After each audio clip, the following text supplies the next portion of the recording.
Welcome to Profiles in Eccentricity, a show about weirdos. With your hosts, John Fahey, Aaron Peter, and Matt Brousseau.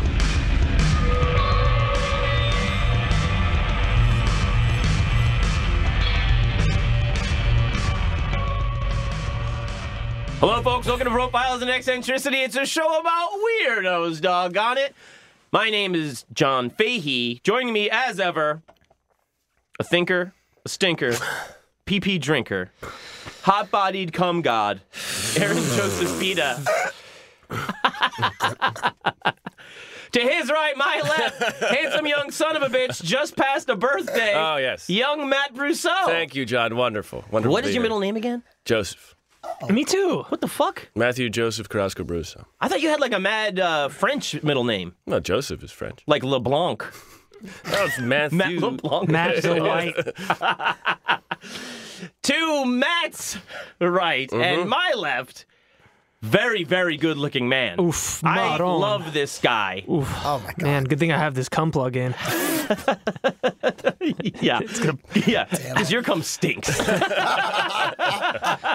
like a fine-aged LeBlanc Gruyere. I got a LeBlanc. It's like that Ancient A Phoenician fromage cum. LeBlanc. that provolone nut. Yikes.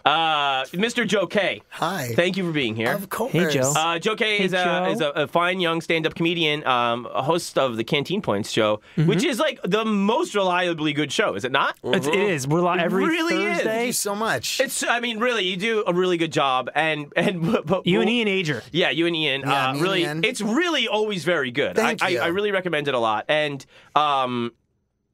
it's really, really funny to me how mad you get when people don't show up, and I think that's why it's reliably good. Yeah, I don't Yeah. piss you off. Because you're, it's like I think people are really like, What more do I have to fucking do? I know. What more do I have to do? I'm going to book really, really funny comics. I'm going to give opportunities for my friends to get up on that stage with those very funny comics. I know. It's Fuck you if you don't show up. Show up. Yeah, it's There's really no good. drink minimum for comics to get on stage. It's And like, it's excuse just, me. it's a good room. It gets all the pre-karaoke people in, so it's like real audience. And it's just a tight room, and it's just run really well. Thank you, man. It's an awesome show. I really appreciate that. Yeah. Thank you.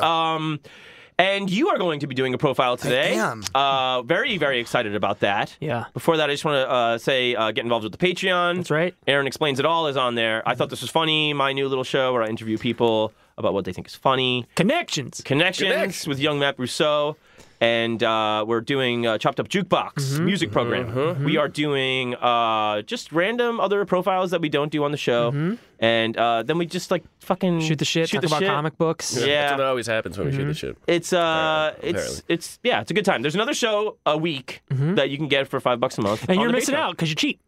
Yeah, and Or broke. and also you're a fucking pig. Yeah. And you're a Pig. You're a filth pig. Yeah. You're a filthy little pig. Yeah, little snot punk. I'm gonna chase you around the house and beat you. Yeah, with a sock full of with a walnuts. towel. I'm going to whip you with a towel. With a condom full of walnuts. But yeah, please get involved with that. And Matt, you're wearing a fine T-shirt. My name is Aaron. Your name is Oh my God. whatever I say it is. That's exactly right. That's Thank you, exactly thank you, right. John. I do like this shirt. Shout out to super listener Melissa for sending the I Love Pee-Pee shirt. Can you see Yes. it? The H is silent. Yeah. And That's it's funny such a good because shirt. not only does the shirt fit, but I love pee-pee. Yeah. Yeah. Hey, I'll prove it if to the you. shirt fits. What's up? And you have a very special shout out. as Shout well. out to my aunt, super fan, listener of the show, Beatrice. Beatrice Pita. That's right. That's exactly right. That's a great name. Isn't it good? She just Oh, retired. that's a great She name. listens to the show. It's Oh, very, very yeah, sweet. Yeah. That's so She cool. should not. She's No, the smartest person Just I called know. you a cum god. You called me a cum god. Yeah, no, she does not call me that. But And I said it stunk later. Well, you know, some gods. smartest person I know. This is the dumbest show I know.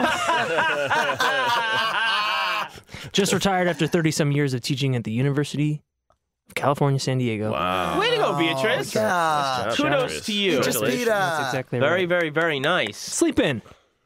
Sleep in. Yeah, Sleep fuck in. it. Fuck it. Sleep know? in. Drink some piss. Yeah. And take, sleep in. Take one for yourself. Yeah. Just Love it. go for a stroll, wave to the neighborhood rubber slave in the window. Yeah. And Yeah. Give a finger to the slow kids that play on your street. yeah, She'll get that. yeah.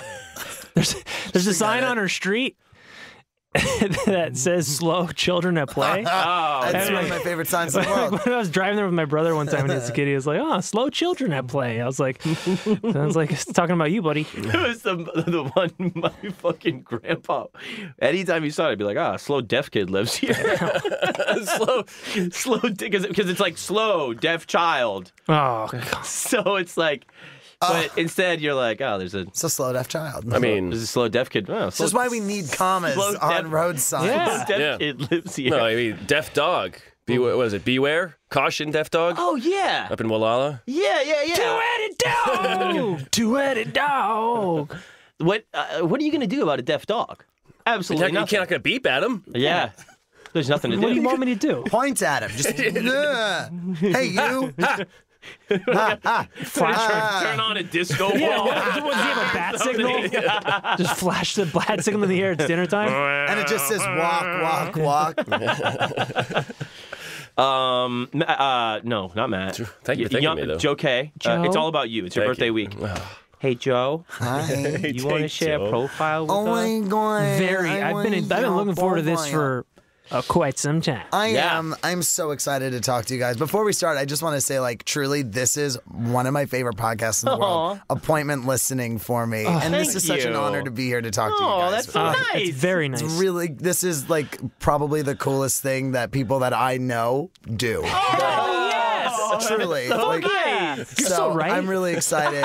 I've always said I you know were I am really right. smart. Yeah, I'm and you have great exactly right. taste. So That's good exactly looking. right. So good looking. So I'm here today to talk to you guys about the infamous Valerie Jean Solanas, who you may have heard that name out there. She is the woman who wrote the SCUM Manifesto in the 1960s, maybe like commonly known as like an inventor of that second wave militant feminism, and the woman who shot Andy Warhol. Absolutely. So let's get right into it because we have a lot to talk about. So Valerie Solanas was born in 1936 in April to a 21-year-old bartender named Louis Solanas and an 18-year-old dental assistant named Dorothy Biondo. Biondo? Biondo. B-I-O. Wow. B-I-O-N-D-O. Biondo. What is she from Parts Unknown? She run Battle World? Her father was born in Montreal to parents who immigrated from Spain, and her mother was an Italian-American of Genoan and Sicilian descent. Do we know what part of Spain? I don't know what part of very Spain. interesting. I Yeah, the one don't that know. moves to Montreal, apparently. Some pedigree. Yeah. But A lot of good people, good stock from there. her mother was born in Philadelphia. Okay. At the time of Valerie's birth, they were both living at 104 South Frankfurt Street in Venton City, New Jersey. And Valerie's last name on her birth certificate says Solanas. It was a misspelling, as does her father, S-O-L-A-N-U-S. And Solanas. Solanas, and it's Solanas Latin. with A-S. There's only one anus in this household. Her name, according to her biography, her last name was also misspelled on the police report when she shot Andy. So people were misspelling her fucking name her whole goddamn life. So that's You want to kill somebody. Yeah, it makes you want to fucking shoot someone. So 2 years after she was born, her sister Judith was born, and then another couple of years after that, her parents separated and then eventually got divorced in 1947 when Valerie was 11. So Valerie said that her father had repeatedly sexually abused her throughout her life, and it's not good, not good. No. But Valerie, she was living with her mother, who then remarried 2 years after the divorce to a piano tuner named Red Moran. Red Moran. Red Moran. It's an Irish name. Is that a quote? Is it? Yeah, Moran is an Irish Is name. that right? Yeah. And And- your fucking piano's a bit fucked up. And also- A real lucrative career. I have to get under the hood and see what I can do. Whatever happened to the piano tuners of the world? I know. Yeah, well, they all drank themselves to death. Death. Was he a quote piano tuner, or was that actually this? No, it's just a piano tuner. Okay. No quotes around it. We just so he's not real looking thing. to look. Yeah. This is Red. He tunes pianos. He's here to tune my piano again. I think he works for the mob. So You mean the guy who tunes our pianos? So obviously Valerie doesn't have a great relationship with men already, so she doesn't care for her stepfather at all, and this is like where she begins to like rebel against authority in society. She had a lot of difficulty in school. She attended the Holy Cross Academy, where she would write insults to children to use on one another. They would, You give this to him like that? and they cost for the cost of a dime. So kids would pay her to write insults for them to like just getting that's out good. there. That's really good. I've never heard of such a thing. Absolutely hustling from childhood. Remember, she's like 11 years old. She's fucking hustling. No, she's like 13. She's already hustling kids for a dime. She's writing roast battles already at school. This one's worth 20 cents. What do I call him, a filthy pig? Because imagine being the teachers. This is gold. The teacher's like, these kids are fucking great at Fucking this. killing this. Wow, I can't believe how many smart writers we have. Ruthless. Fucking ruthless kids.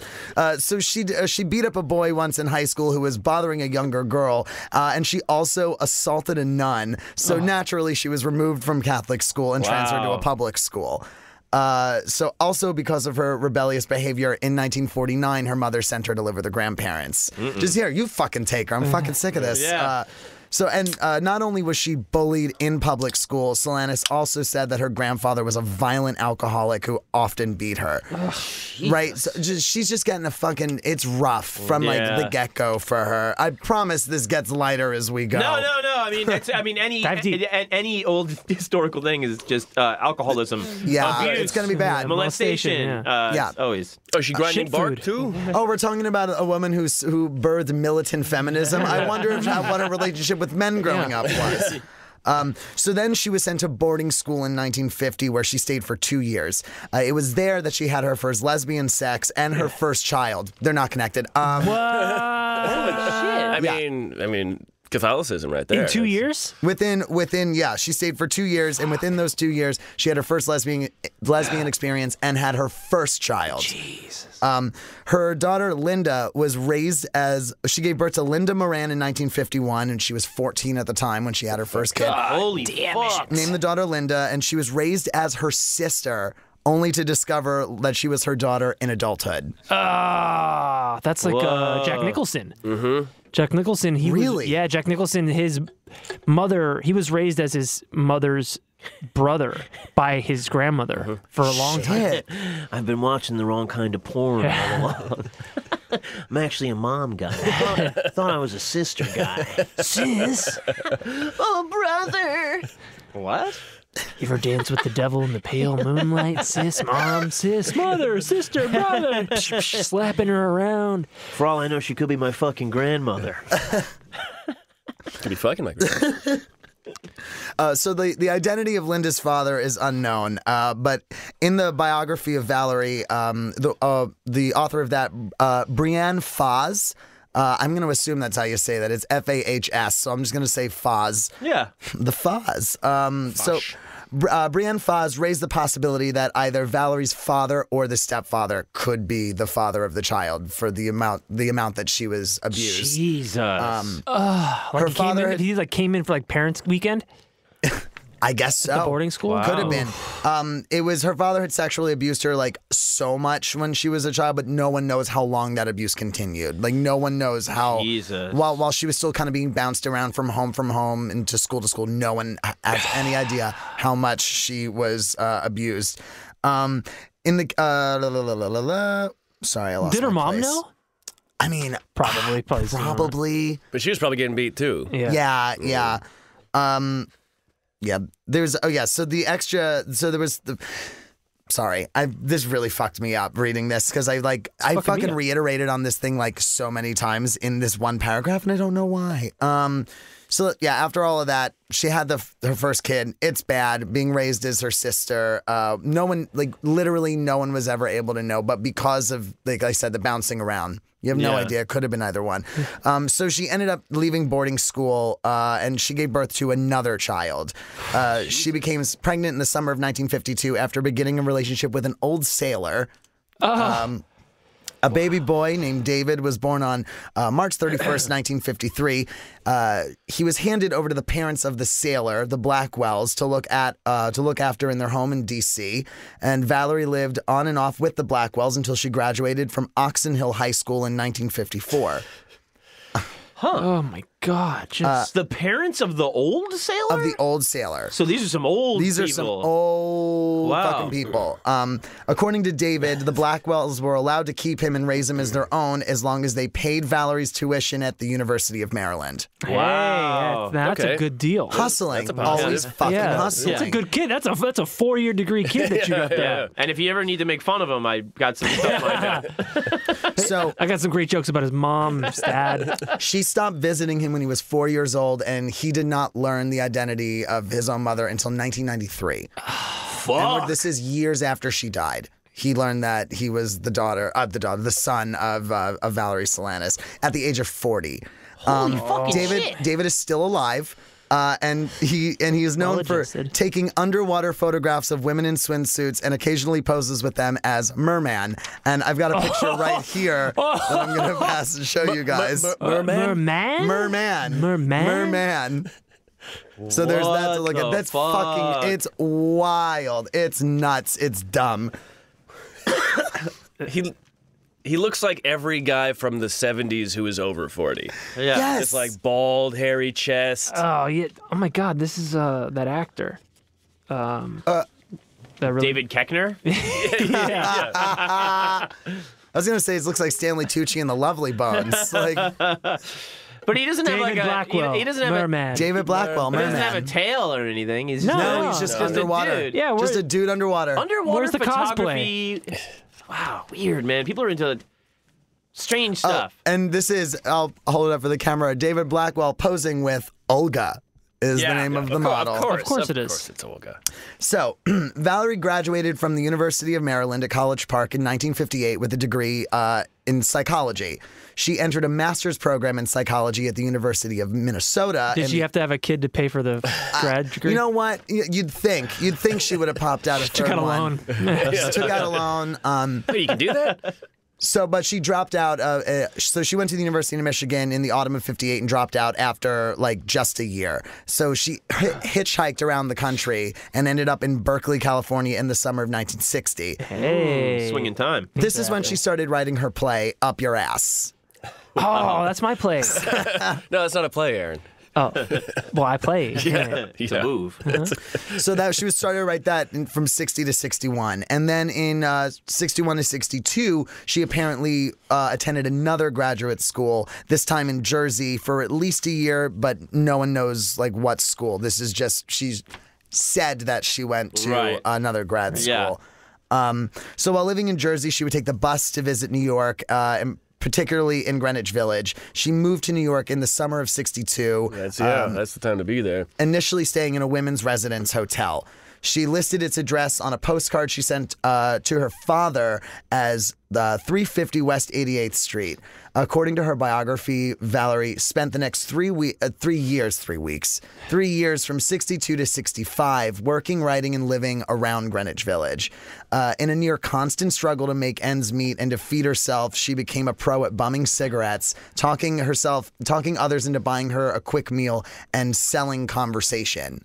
Holy She's been selling conversation her whole She life. literally would. She'd be like, "Give me a dime and I'll talk to you for 10." Give me a I'll dime and you can make fun I'll give of you this a good idiot. conversation. Yeah. No, she would literally, like, people would pass her on the street. She'd be like, "Give me a dime. I'll give you a good conversation for 5 minutes." That reminds me, sign up for our Patreon if you're enjoying this content. We've got plenty of other episodes so just much like a lot of it. If you're enjoying conversation. this type of conversation. Yeah. Our Like, what are you, Patreon. she's like walking around like, what are you going to talk to your husband? Right. You think he's got anything new What's to he got say? to Funny say? that you say that, because according to sources, like, she did dabble in prostitution at the time, but her family denies it. Aha. So she did. Absolutely. right. She's living in a fucking women's residence Selling hotel. conversation. Yeah, Yeah, yeah, Selling exactly. conversation. What two parts? Let's have a conversation in this room. So by late 1965, she was living in room 606 at the Chelsea Hotel. She'd be there for a while. She would be there for a minute. Like, this is where a lot of the most interesting parts of her life transpired while she was living in the Chelsea Hotel. Yeah. So she finished Up Your Ass in 1965 with the full title, Up Your Ass, or From the Cradle to the Boat, or The Big Suck, or Up from the Slime. And what I've done today is I've brought in some copies of scenes from Up Your Ass. Oh, very for nice. us to maybe read through. These are my sides. These are our sides. Up your ass from cradle to the boat. So Big Suck. Up from the slime. She dedicates this play to me, a continuous source of strength and guidance, and without whose unflinching loyalty, devotion, and faith, this play never have been written. Additional acknowledgments, myself, for proofreading, editorial comment, helpful hints, criticisms, and suggestions, and an exquisite job of typing. I, for the independent research into men, married women, and other degenerates. This is hilarious. The characters in order of appearance: Bongi Perez. Bongi. Passersby, Spade Cat, White Cat. I wonder which is which. I wonder. Alan Kuntz. Alan Kuntz. Waitress, Ginger, Russell, Miss Collins, Scherzerzad. Teacher, Arthur, Little Boy. Is Alan Kuntz the dad of Dean Kuntz? Probably. Author of such books as Watchers. Time.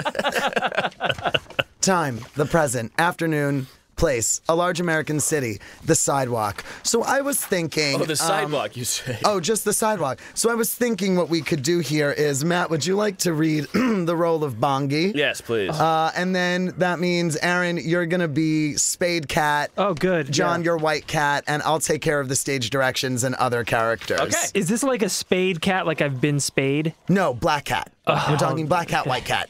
Nice. Uh-huh. And before we begin, I will say the word faggot is used many times, and I, as a gay person, give everybody in the room full permission and artistic license to say it. So, let us begin.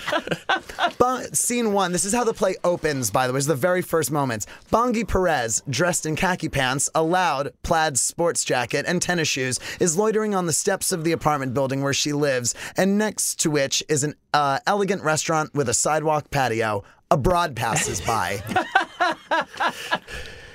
Hello, beautiful. The broad ignores her. Stuck up bitch. A second broad passes by. Hello, gorgeous. The broad ignores her. Oh my, but aren't we the high-class ass? You got a twat by Dwar? Dior. Fuck you. Me and Joe get it. A third broad passes by. Bongi blocks her path. The broad moves to the side to bypass Bongi, but Bongi moves with her, still blocking her. The broad moves to the other side, but Bongi blocks her again. Give me a kiss, I'll let you pass. Martin, this girl, she won't let me pass.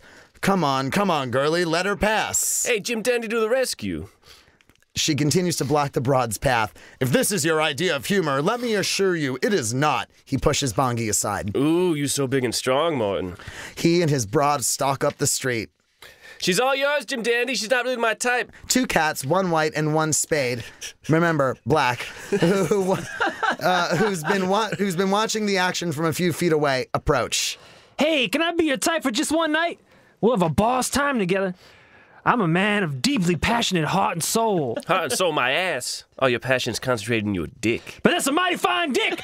You should try it sometime, motherfucker. Broad passes by. Hey, dig the ass on that. I needn't be reminded to dig the ass on that. That's a mighty fine ass. He looks at Bongi's ass. And yours ain't all that bad. You may consider that a high compliment. Being I'm a connoisseur of asses, there's nothing nearer or dear to my heart than a big, soft, fat ass.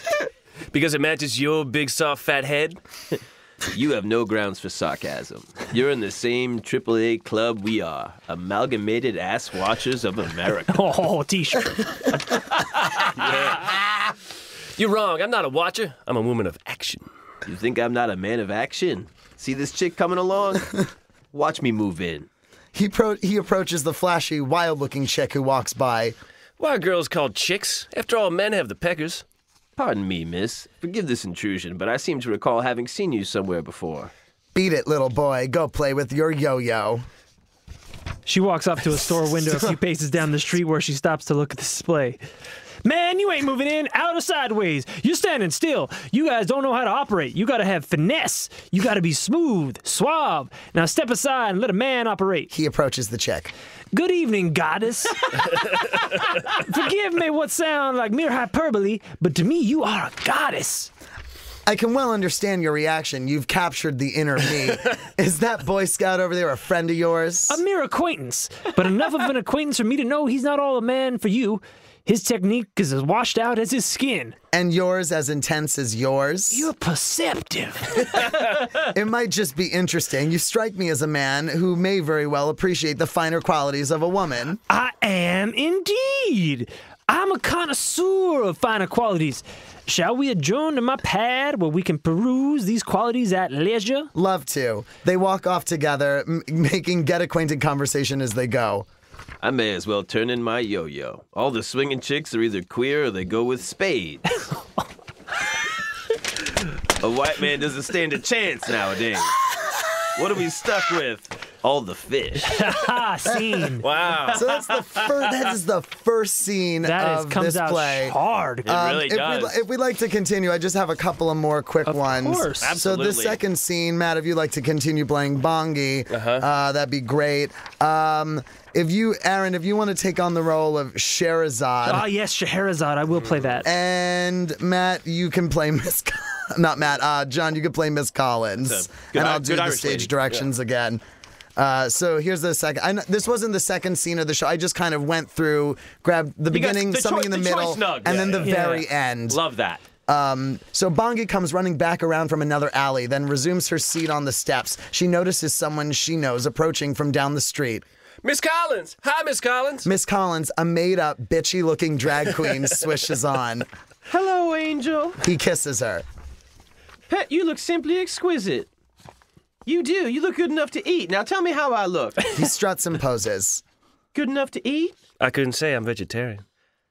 Oh, God, look who's... Just ignore her. She is without a doubt the most garish, tasteless faggot I've ever run across. I'm ashamed to be seen on the street with her. Look at her. 1965 and she's wearing wedgies. Sherazade swishes on. Hello, Bongi, love. He kisses her. And hello to you too, Miss Collins. Don't you dare touch me.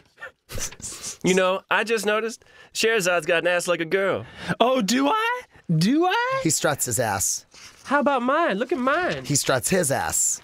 Nah, you got a skinny ass. Sherazade sticks his tongue out at Miss Collins. But look at it when I walk. It makes a big difference. He walks and struts his ass. Nope, it's still a skinny ass. All right, so you can't have everything. What else is there?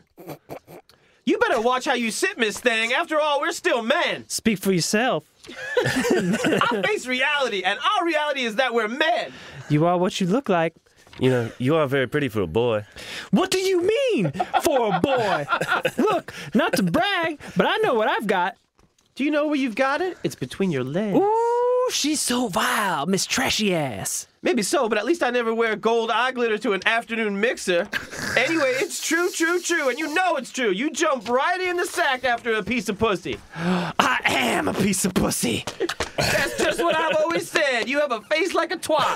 Twat face, twat face. Ooh, I despise faggots. Shall I tell you a secret? I despise men. Oh, why do I have to be one of them? Do you know what I'd like more than anything in the world to be? A lesbian. Then I could be the cake and eat it too. You're too insensitive to appreciate the nobility of Dorian relationships. Myself, I've had the most beautiful, inspiring affairs. Some affairs, 3 minutes behind the bush, 1.5 minutes apiece. I'm sick of you always taking something fine and good and making it dirty. He belts Miss Collins with his purse. Don't you hit me, snake! He pushes Sherazade hard, causing him to reel backwards. Just don't ever hit me! He pushes Sherazade hard again, causing him to reel even further back. Miss Collins keeps pushing Sherazade further down the street. I didn't hit you all that hard. You better stop hitting me or you'll be sorry.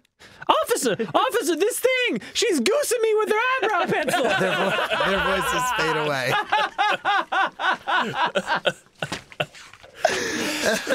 And now these are the last 2.5 pages of the play. We just have, I think it's just 2 characters. So why don't we, Matt, continue your Bongi. Okay. And see if I can get some Bongi Perez? Oh, John, is there another? I knew a Bongi Leibovitz back in college. Matt, so you're going to be that. Aaron, you be Arthur. Okay. And John, you play Boy. I be Arthur. And I'll do the stage directions John Boy. John. So this is the last 2.5 pages of the entire play. This goes on. This is about like a 50, 60 page thing. This is insane. And this is the climax. It's great. It's really just like a lot of people hanging out talking shit. Yeah, it's for really a dime fun. a piece. Yeah. Yeah. This is hilarious. Yeah. This is bullshit. All right, let's get it. it. So here we go. Bongi, take it away. Very fucky world we live in. My only consolation is that I'm me. Vivacious, dynamic, single, and a queer. Oh, you're one of those. I've always wanted to meet one of those. What say you and me ball tonight? I bet you be a crazy lover. Jesus Christ. Right? Actually, I'm a lousy lover. I'm too good a talker. Ah, come on. I bet you're a titillating bundle of eroticism. I used to be, but I'm all titillated out. I decide I want to live on my feet, not my ass. And anyway, you're not my type. Too bad. I'd love to get you alone. That's why you're not my type. I can't be gotten when alone. You mean you like to do it in public? Do what? Whatever's to be done. Must something always be done? Well, it does put a little zing into life. How the hell do you spend your time anyway? Well, when I was a kid, I hung out in the street. Then I got more sophisticated, hung out in bars. Now I'm more sophisticated yet. I hang around the street. But you don't have any private life? No such thing. What are you, communist or something?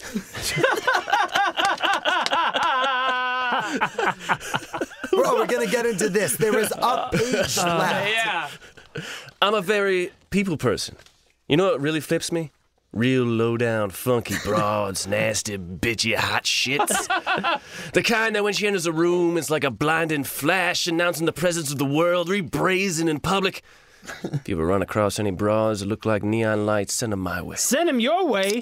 From now on, I'm in business for myself. The little boy is heard screaming and bawling up the street. Oh, here comes that little prick again. He walks up, still bawling. Go on and swing on a live wire, will you? Ma, please let me go with you, please. My dinghy, it's... Arthur grabs the boy by the throat and squeezes it, snarling. Her her closed teeth bared and her eyes bugged. She picks him up by the neck and hurls him to the ground, squeezing hard all the while. His face turns blue. She continues to squeeze for another 15 seconds. She then throws him to the ground, picks up a garden shovel lying near the bush, and begins to dig behind it. Not here. It'll attract dog shit. There's enough turds rolling around here as it is. Arthur chooses another spot further back near the building, digs furiously, picks up the boy, throws him in the hole, and shovels the dirt on top of him. Holy fucking shit.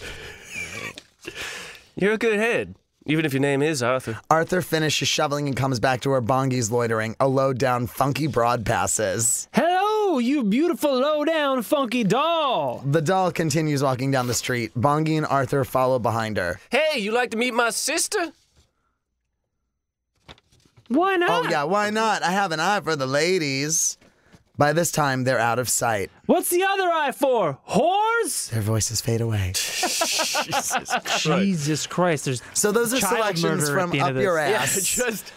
AKA straight from up. Cradle to the Boat. Straight up Or The Big Suck, or Up from the Slime. Yep. Yeah. Yep, The yep, last yep. scene ends with someone choking a child to death. Burying them Burying behind, some a bush. bushes. Burying What it. the fuck is going on? I implore you read the whole thing. It is Yeah. not a hard thing to find. This is hilarious. Really, it is it took a lot of strength to not just bring in the entire script. we could do a reading on the Patreon of the Yeah. whole thing. That'd be unbelievable. Yeah, or we could just put on a show. A live show. Yeah. Yeah, write us in at No, I can't wait. profiles of You're eccentricity at gmail.com if you want to see us perform this live Yeah. on stage. You got like 10 grand handy. We can whip together. We're going to get to later on, like when we get to the legacy of Valerie Solanas, we're going to talk about this place some more. Well, I mean, right now, the legacy, at the very least for us, is a T-shirt that says Amalgamated Ass Watchers of America. Exactly right. We're all members of the AAA. Amalgamated Ass Watchers AAA. of America. I've been a member my whole life. What if we amalgamated into? Like there are very specific reasons I was like these three scenes, like the fact that it, like that straight up opens up with just like, you just fucking whore. fucking gross. You don't want to fuck me, you bitch. It's so insane. Wow, what a bitch. Oh Doesn't my want to fuck God. me. Can't believe Just want to this. try it out. You don't wanna fuck me? I'm a total Valerie's pissed stranger. because they didn't want to try it out. That's why Yeah. she's mad. At least I don't mad. wear gold eyeshadow to an afternoon luncheon. She's goosing me with her eyebrow Hey, pencil. officer, I despise Just, Ooh, I despise him. ooh. You know what I'd love to be? Is a lesbian. You can't be a lesbian, you idiot. Fuck. Shit. So she took this play and sent an unsolicited copy to Andy Warhol in the late 1965. Never actually ever having met him at this point at all. Way to go. Good move. Yeah, good for her. She fucking went for it.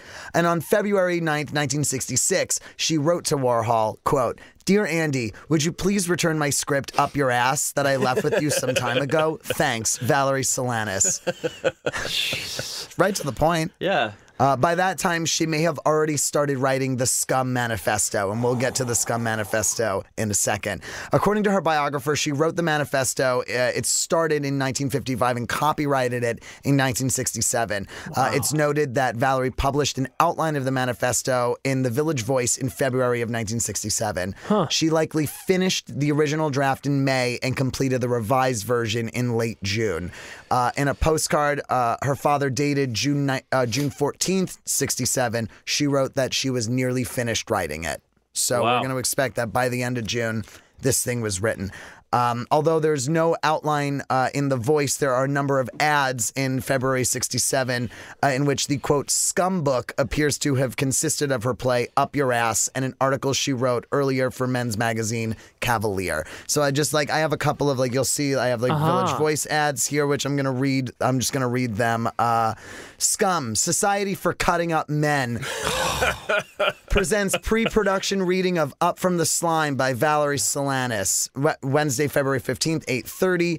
Admission by contribution. Copies of SCUM book, Up from Slime, and A Young Girl's Primer on How to Attain to the Leisure Class will be sold at the reading for $1.50 a copy.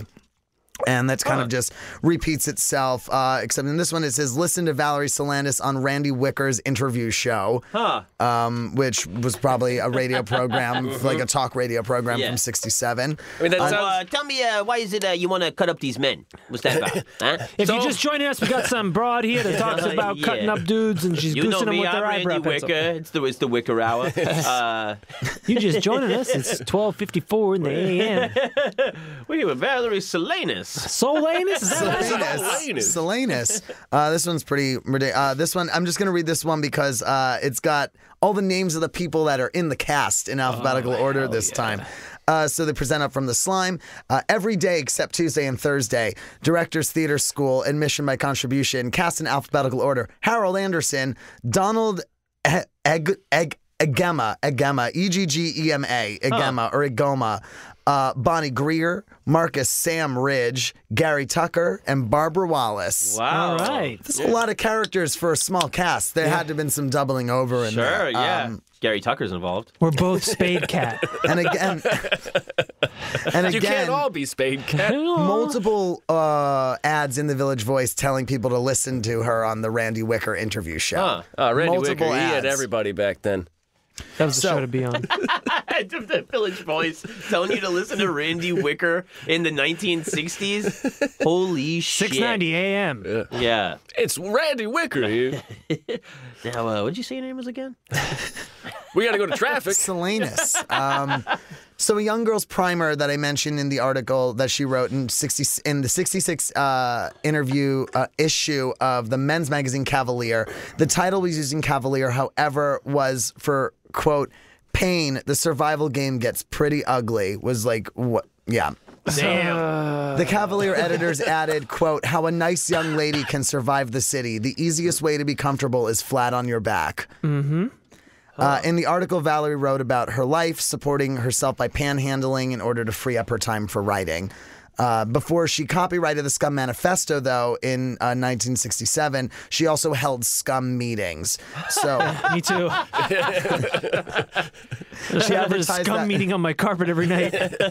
She advertised one. I have to read this one. This one that she put in the bulletin section issue of the April 27th issue of The Voice. Valerie Solanas, SCUM, Friday, April 25th, 8:30, 4 Ben House, 575 4th Avenue. Men, $2.50. Women, $1. Oh, that's dope. There we go. Hi, I'm here for the SCUM meeting. I'm the SCUM. You pay extra.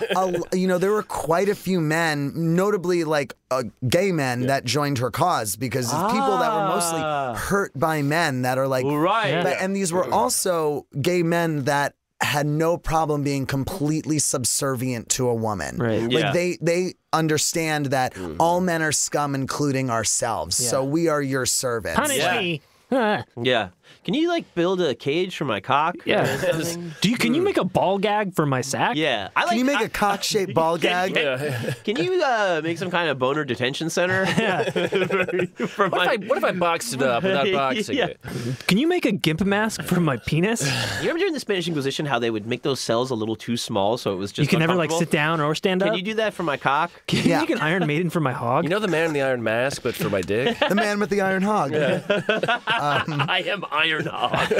Oh man, Avengers Endgame, and still in theaters. Avengers Endgame, see it in IMAX. But it sounds a little bit like she's got a very Woodhull. It's a very similar thing like Woodhull. I'm gonna milk these assholes and prostates for all they're worth. Yeah. But and also a lot of like here's how to grift. Yep. And also, I mean, let's talk about how these guys really suck too. Yeah. Oh, yeah. And then grift them more. Which is, I mean, it's kind of crazy that this is an eccentric profile because everybody should have been saying this. You know what I mean? Because everybody was an alcoholic. Everybody was an abuser. We will get to, because there's so many reasons why this deserves to be a profile. Let alone from the fact that she had a child with an old sailor that became known as Merman. Merman needs a profile.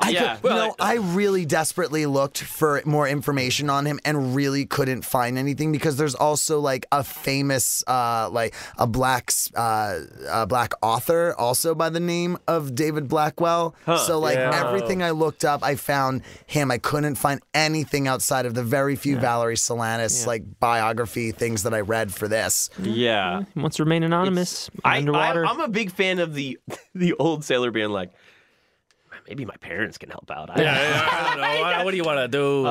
You want me to? I'm just an old sailor. I'm not even a sailor. Do you think that? Do you think that like his grandparents, like Merman's grandparents, were like, "Oh, listen, your dad was an old sailor and he actually fucked a fish." Yeah. And you're the spawn of your father, the old sailor, and the woman of the sea. That's why you're the merman. Wow, He's like, yeah, that sounds right. That's exactly right. I'm a merman. I am a merman. I am the merman. I think of myself as something of a merman with my old sailor father figure. That's right. And he didn't raise me or nothing, but I consider myself somewhat of a mythical creature, crossing the line between aquatic and terrestrial man. Crossing the road, chicken of the sea. I'm really the chicken or the egg, the old sailor or me who came first. I don't understand. Joe, did you ever live underwater?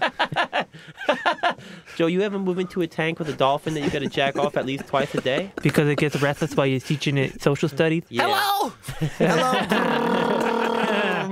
You couldn't say the M's. Tighter grip. I could just imagine me like, I'm like hearing it talk in my head. Twist the shaft, grab the balls. Oh my God. What are dolphin balls filled with? Dolphin balls are filled with nut. what every balls are filled with. Nut. Pee. Pee is stored in the balls, even in the aquatic arena. That's exactly right. That's exactly right. I was just thinking it could be cement. But Chlorine. Chlorine is stored in the balls. For the tank. So stupid.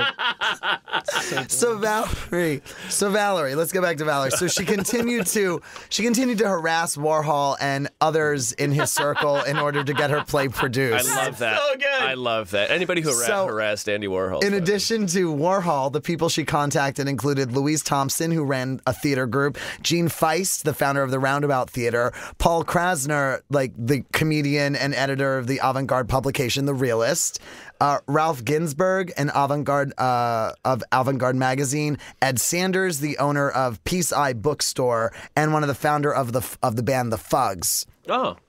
And Robert Mammerstein from The Village Voice. So it was photographer Nat Finkelstein, who first brought... I know. Nat Finkelstein? I know these fucking names. The curliest mustache and just like What's in his balls? Hair? Tight little fro. I mean, so yes. Nat Finkelstein was the first person that brought Valerie to the factory. Yeah. Valerie reportedly met Bridget Berlin's sister Richie, and Richie gave her Finkelstein's number. It's all just people. Right. Warhol would later comment that he thought her script was so dirty that she must have been a cop. Jesus fucking Christ, this is the dirtiest smut I've ever read. Are you a cop? Oh my God. You want to interview a fucking 100,000 whores or something? What are you, a fucking cop? Bingo. She's a fucking narc. So She writes like a narc. The biographer Foz noted that Warhol, quote, listened to Valerie's statements and put some of them into his movie, which infuriated Valerie. Just like a man. Many of her lines appeared in Women in Revolt, clearly without her permission or approval. So, somebody got goose by an eyebrow pencil. And she's like, you want to see a woman in revolt, pal? I got your scum right here. I got your scum right here. I don't want any fucking ceviche. This guy's using my lines. Put it away, pig. Sound like a pig. You Nat pig? Finkelstein Is there a way shows up for with me a to sixer. play something like audio? Yeah, just play it and just hold your phone up to that mic. Okay. So this is a clip from Andy Warhol's film I, a Man that was the only time Valerie Solanas was ever Published? In one of his actual. Got it. This is the only piece of Andy Warhol footage that she exists in. Wow. Oh. So She was in this with permission, I'm assuming. yes, she was in this. Was she in a can of Campbell's soup? No, she. For a birthday party, she comes out of a can of Campbell's. Happy birthday. Where's your phone? Right here. This is Okay. You get the key? Let's see. What do I have here? Wait a minute, somebody get your roommate? What am I doing up here with a finko like you? You, finko like you. Well, I thought we'd come in and have, talk, have a smoke, drink. I can't figure it out. You're a fink. You don't even know Help me. me out. What was my motivation? Oh, I remember. Let's start in the elevator when I grabbed your ass. You've got the squishiest male ass I've ever seen. I mean, how do you... How do you keep it so squishy? How do you keep it so squishy? You can squeeze it like You got a squishy machine? Can we go inside and we'll talk out in the halls? No, I like to talk out here. It's cozy. Just let me get some more, you got No, I hiding don't. there. Go ahead. She's like Joan Rivers. Yeah. That New Jersey voice. How would you like to be squishy all over? Can you give me a massage? Can you give me a massage? Did you ever want to be squishy all over? Just feel that. I don't know. What do you think? Did you ever want to be squishy over here and squishy over here? Not really, no. I mean, if you can give me a massage or something, why don't we go in and go into your place? Do you live by yourself? Why? I don't want to sit out in the hall. Someone might come in and it's a little... Look, So that goes on for a really long time. That's a full 7.5 minute scene. Every conversation back then was 30 minutes. Yeah. Easily, you can find that on YouTube if any listener wants to go and watch the clip. Just look up I, a Man, Valerie Solanas, and you can watch that full clip. But, I mean, how scripted was that? Because it just sounds like two Sounds improv like just a actors conversation, right? trying to fight each other for I don't screen think time. I think that was a very big thing about Warhol's films was very kind of just the camera's on Improvisation, go. yeah. It's on go. He wanted just to capture. Was it you that was telling me about Bob Dylan? That was totally fuck this guy. Warhol would try to film everybody who visited his place, and so one time Dylan showed up and just tried to film him, and Dylan was sat there. He's like, "What the fuck? I don't want to fucking do this." Yeah. And he's trying to ask him questions. He's like, "I don't know. What do you think?" It's just she's responding with shit like that because he hated the guy. He just hated Warhol? Yeah. I can see why. It seems like he would be a bit much. Yeah. Yeah. Well, it's like we talked about that in that one When episode. he's collecting everybody's piss. Yeah. All these fucking weird shaped couches. But Yeah. also, I mean, there's a lot of really cool shit swirling around Warhol. Yeah. Well, yeah, there's cool shit swarming around a black hole, too. Doesn't mean it's good.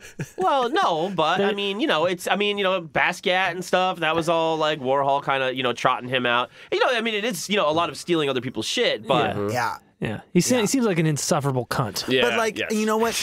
He definitely was an insufferable cunt. But I will say, in the defense of taking lines from Up Your Ass, if he truly thought in his brain was this isn't a real person. This is just like, we really thought it was a cop just trying to be like, it would make sense. It's like, well, there's some pretty funny shit in here. I may as well use some of it. What would the cop's game be? Yeah. I'm going to infiltrate. I'm going to steal this cop. I was probably trying to out Warhol as a pornographer at the time. Ah, that does make sense. Or sodomite. I mean, you think about like the kind of crazy shit that would go down at the factory. Right. Yeah. Like the amount of drugs and sex that would go down to the factory Blasphemy. on a daily basis. And but these other people too that she's sending it to, there's a lot of people she's it was a crime in New York. Those until, like, films were 1970. blasphemy. Jesus, I a man is blasphemy. That's horrible. What were you going to say? The other people that she was sending it to, though, I mean, did they get interest? I mean,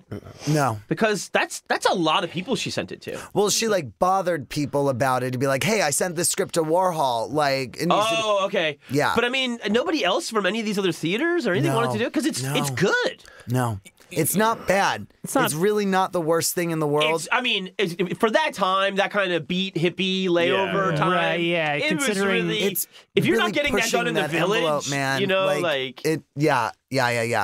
But you know, you sent it. Because of her work on the streets and foisting money for conversation. It was probably nothing for her to bother people. Yeah. She was just she was practicing. Yeah. So Valerie had contacted Maurice Girodias. I have no idea how to say this name. Girodias. Girodias. Something Greek. Something like very, very Greek of the Olympia Press. So obviously very Greek. Come on. About publishing her writings after seeing an ad in the back of the Olympia Press paperback asking for authors to submit works. On August 29th, 1967, she signed a contract with Olympia Press, which specified that she would get $500 as an advance on royalties of a novel she agreed to write for them. The contract Is that a lot of money back then? $500? I mean, Yeah, I feel like money, it's a decent advance, especially if you're like living on the street. Like, It's shit, probably like 10 grand. I mean, or even something, now, if someone offered me, if someone offered me $500 to write something now, I'd be like, oh my God, that's an insane amount of money to me. Yeah. It's a month $500, of that's rent. like 1,500 conversations. Right? It's a lot of little kid insults. I like to think that she's still giving kids insults even. She still has office hours at the playground. Yeah. So this contract also included the first refusal rights on her next 2 book-length works. She later claimed that Warhol had promised to produce her play and to make a film of her SCUM Manifesto starring her. Wow. But that her contract with Girodias prevented this. Those Greeks. Those Greeks. In January 68, she sent Girodias a note giving him permission to publish SCUM Manifesto, and she did not intend to write a novel. Oh. So she's like, take this. I'm not going to write you a fucking book. Take this. Publish it. So with the $500 she was advanced from Girodias, Valerie traveled to California where her sister Judith was living at the time. She was there from January to about mid-February. While at her sister, she continued to write to Warhol. These are quotes from her letters. On January 25th, 1968, she wrote, Dear Andy, you asked me twice where the unsigned SCUM Manifesto contract is. Would you like to have it? I'll sell to you for $20,000. I'm dead serious. Huh. On Feb 1st, she wrote, I really do believe that if you didn't have your lies plus deception plus notarized affidavits, you'd shrivel up plus die. Yeah, she wrote the plus sign. I have to do. You have to. Yeah, you do. On February 7th, she wrote, Toad. Hey, Joe. You ever fuck with the toad? He called him a fucking toad. He went toad mode. He went toad mode. Toad. If I had $1 million, I'd have total control of the world within 2 weeks. Was he just like reported to have $15 million or something like that? I have no idea. You plus your fellow toad Girodias. Parentheses, 2 multimillionaires. Working together, control only bums in the gutter, plus then only with relentless, desperate, compulsive effort. Oh my God. God, she must have been typing angry. Such a hater. I love it. On She's the February ultimate 10th, hater. I've got two more, I think. Were the two more letters? Two more letters. And they get increasingly more. Yes. So on February 10th, she wrote, "You can shove your plane fare up your ass. I now have a little sum saved. Enough for not only plane fare, but a few other things as well." Uh-oh. On February 11th, she wrote, "Daddy, if I'm good, will you let Jonas Mekas write about me? Will you let me do a scene in one of your shit movies? Oh, thank you, thank you." I just imagine I fucking love her. Andy Warhol reading it fucking like love her. eyebrows up. Like, I fucking love her so much. I really do. You let me be That's one of the your one that I was like, that was the moment where I'm like, well, this woman's my hero. Daddy, if you let me do this, can you let me be in one of your movies? Like, Your shit movies. yeah. she is reading him for filth. She is like, fuck this fake motherfucker. Toad. Toad. If I was a multimillionaire, I could control the world in weeks. Opening statement. Toad. Toad. I'd like to address Congress. So in late May, Valerie left a message at Ed Sanders' bookshop, The Peace Eye, saying that she wanted her manifesto returned to her. She also contacted Cavalier magazine in late May with the idea of writing a, quote, lesbian at large column. With no success. She clearly felt ignored by Warhol and the others, all of whom were men. Every single one. She would later say that she shot Warhol in order to get his attention, that talking to him was like talking to a chair. Wow. Yikes. Oh, boy. So I shot the chair. Yeah. So on May 31st, 68, she approached Paul Kasner. I don't know where Fred came from. Joe, get your shit together. Hey, Joe. So she approached. Yeah, You're doing great. thank you, baby. Hey, Thank Joe, you. who the fuck is Fred? I'm probably thinking Fred Schneider, to be honest. I think my mind went to Fred Schneider. Toad. Toad! Also a toad. Valerie Solanas called him a toad. Got me a Chrysler. Tin gun! Shot it! Whammy! Whammy! So, It's as big as a toad. on May 31st, 68, she approached Paul Krasner and asked him to borrow $50 to loan to her. He gave it to her, and he would later speculate that she used this money to buy the gun that she would use to shoot Andy. As the shooting was only a few days later, though this is most likely untrue. Why is that? So she had kept a gun at the artist May Wilson's house, who lived next door to the Chelsea Hotel at 208 West 23rd Street. According to May Wilson's son, he's a writer too, William S. Wilson, quote, "Valerie asked to keep her laundry, not her gun, under my mother's bed. But believe me, May Wilson not only knew that the cloth bag did not contain laundry, she sometimes pulled it out to show people." Check out my wife. Oh, wait. My dirty undies. This is a word. The gunshipness of the gun being obvious when the cloth of the laundry bag was pressed against it. Valerie, your laundry looks like a Magnum. So in the details of the biography, What do you use to get it like that? her activities in the biography, her activities before she led up to her shooting Warhol, everyone's got a different account of it. Some people have her first showing up at Giordias's office before making her way to Warhol's office. The biographer notes that the more likely story, the one that kept Up Your Ass and the SCUM Manifesto at the center of her thoughts, it places Valerie at the Actors Studio at 432 West 44th Street early in the morning. Play in hand and her gun in a carpet bag, she arrived at the studio eager to secure a producer for Up Your Ass, hell bent on finding her a rightful place for her play. So according to the biographer, actress Sylvia Miles states that Solanas appeared at the Actors Studio looking for Lee Strasberg, asking to leave the play for him. Miles said that Solanas, quote, had a different look, a little tousled, like somebody whose appearance is the last thing on her mind.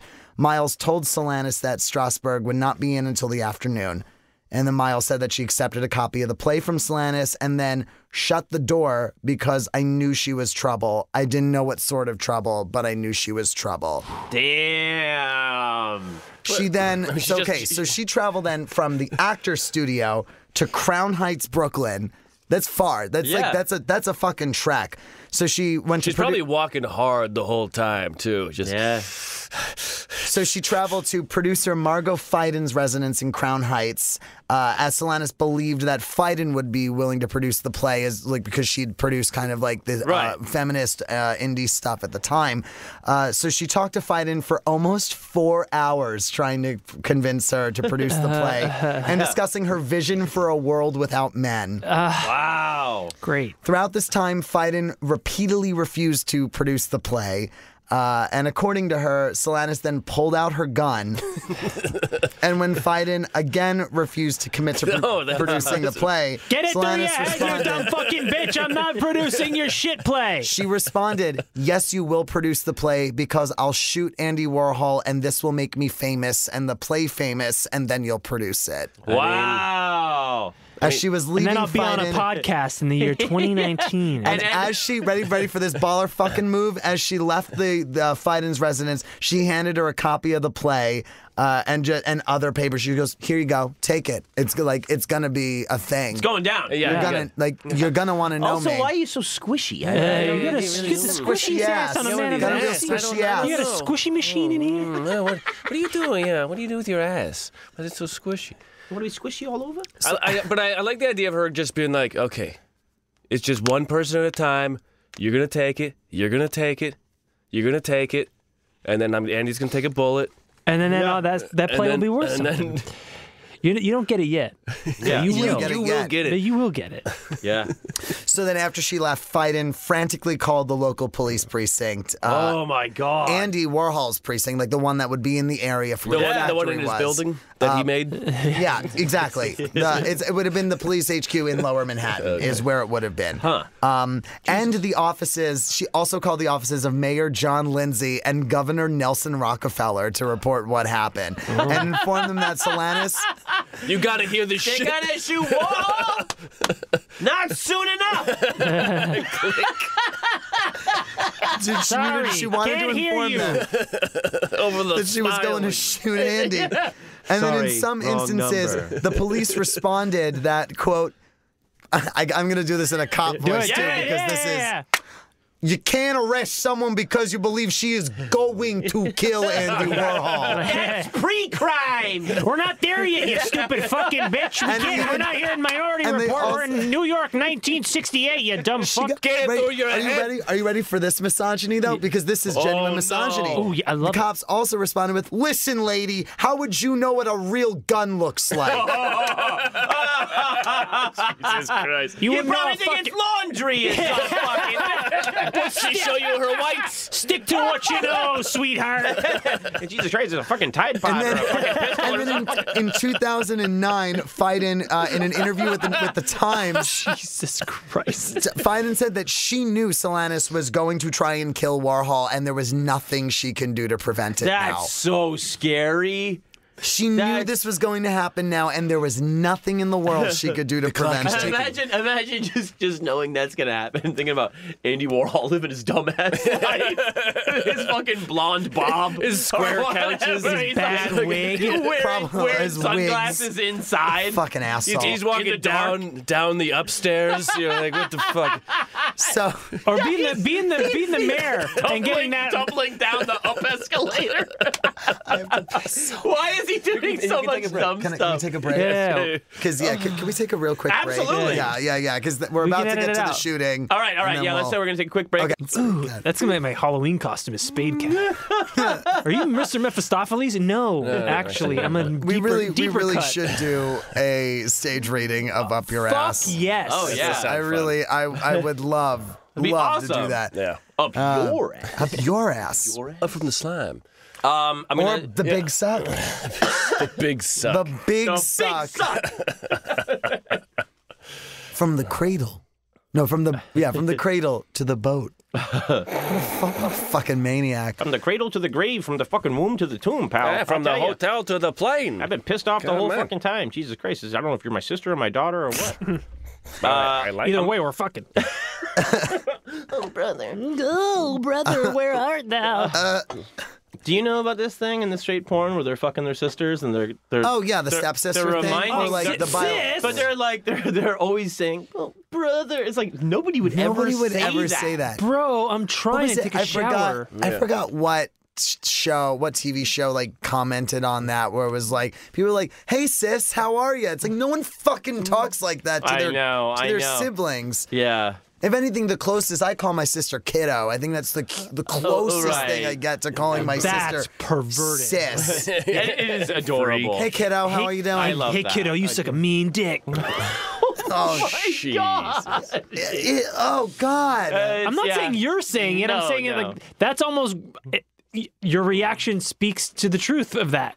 If you saw that in a porno and instead of sis they said kiddo, you'd be like, "This is gross." But they do reenact. Spit on your hand and Daddy work it out. porn is huge. You don't think a kiddo's been uttered? Oh, I know that it has been. The uttered. annoyance of dealing with siblings is like, I just have a fucking boner and like, just help me out. Like it sucks. Come on, hurry up. It sucks. Yeah, come on, just. I'll give you a ride. Fine, to like fine. I'll Give you a fucking ride- I'll I fucking give suck you your a ride dick, to like, but I'll like, give you a ride to your friends. yeah. It's like, that's how you get twin sass. Dude, it's like there's so much like reluctant sex in porn now. Yes. It really speaks to Where we are in society. The collective self-esteem is in bad shape. Yeah.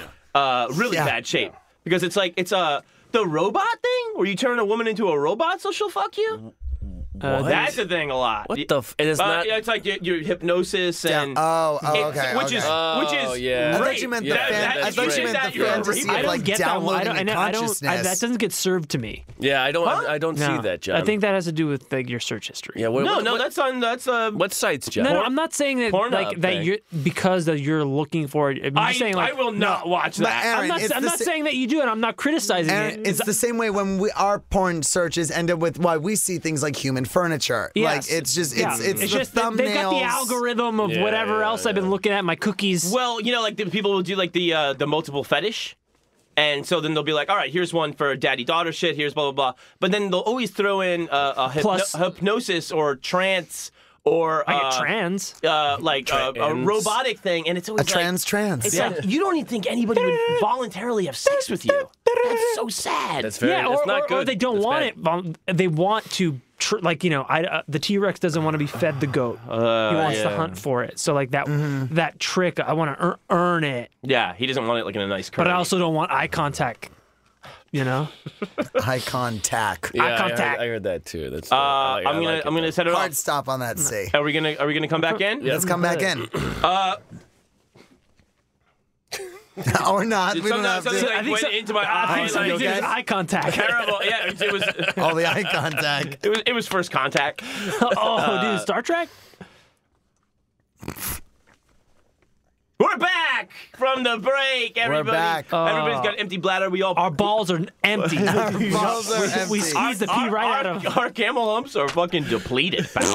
And we got to get right back to it because we are at the climax. We are here. Oh, yeah. We're at Climax. the moment, at the climax, edging the whole at the time. Philip climax of the story. So now after she ditched on her friend, was like, and her friend was told by the police, lady, Yeah. you know what a gun looks like?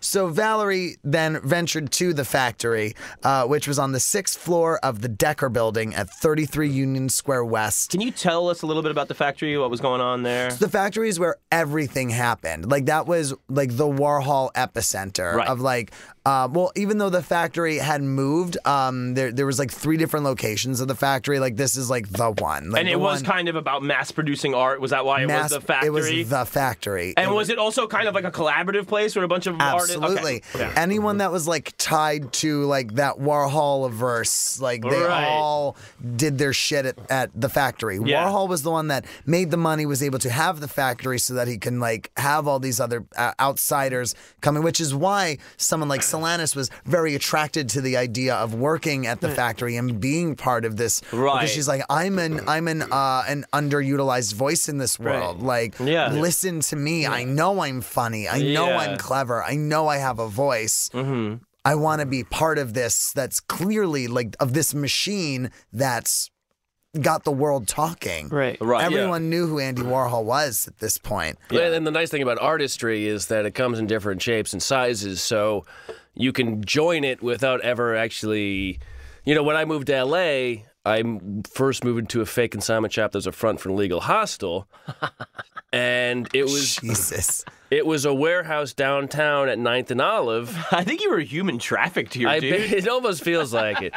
But it was called... He's on consignment. You were human furnitured here, man. oh, no. I had my... Jesus fucking Christ! I thought you were French Canadian, not an Ottoman. I couldn't come until they told me the secret word. But it was called artist housing, and what it attracts a certain type of person, right? Yeah, and so I think for her, she shows up. She's probably not there that often, but what is it? What's one more weirdo? Sure, yeah. No, I just wanted to give people a little bit of background on that because no, absolutely, yeah. People might not know, and also I wasn't totally familiar. So. Yeah, I'm an idiot. So she arrives. She arrives at the factory and she waits outside. Not exactly sure what time she got there, but she'd been waiting. She'd been waiting there for a while.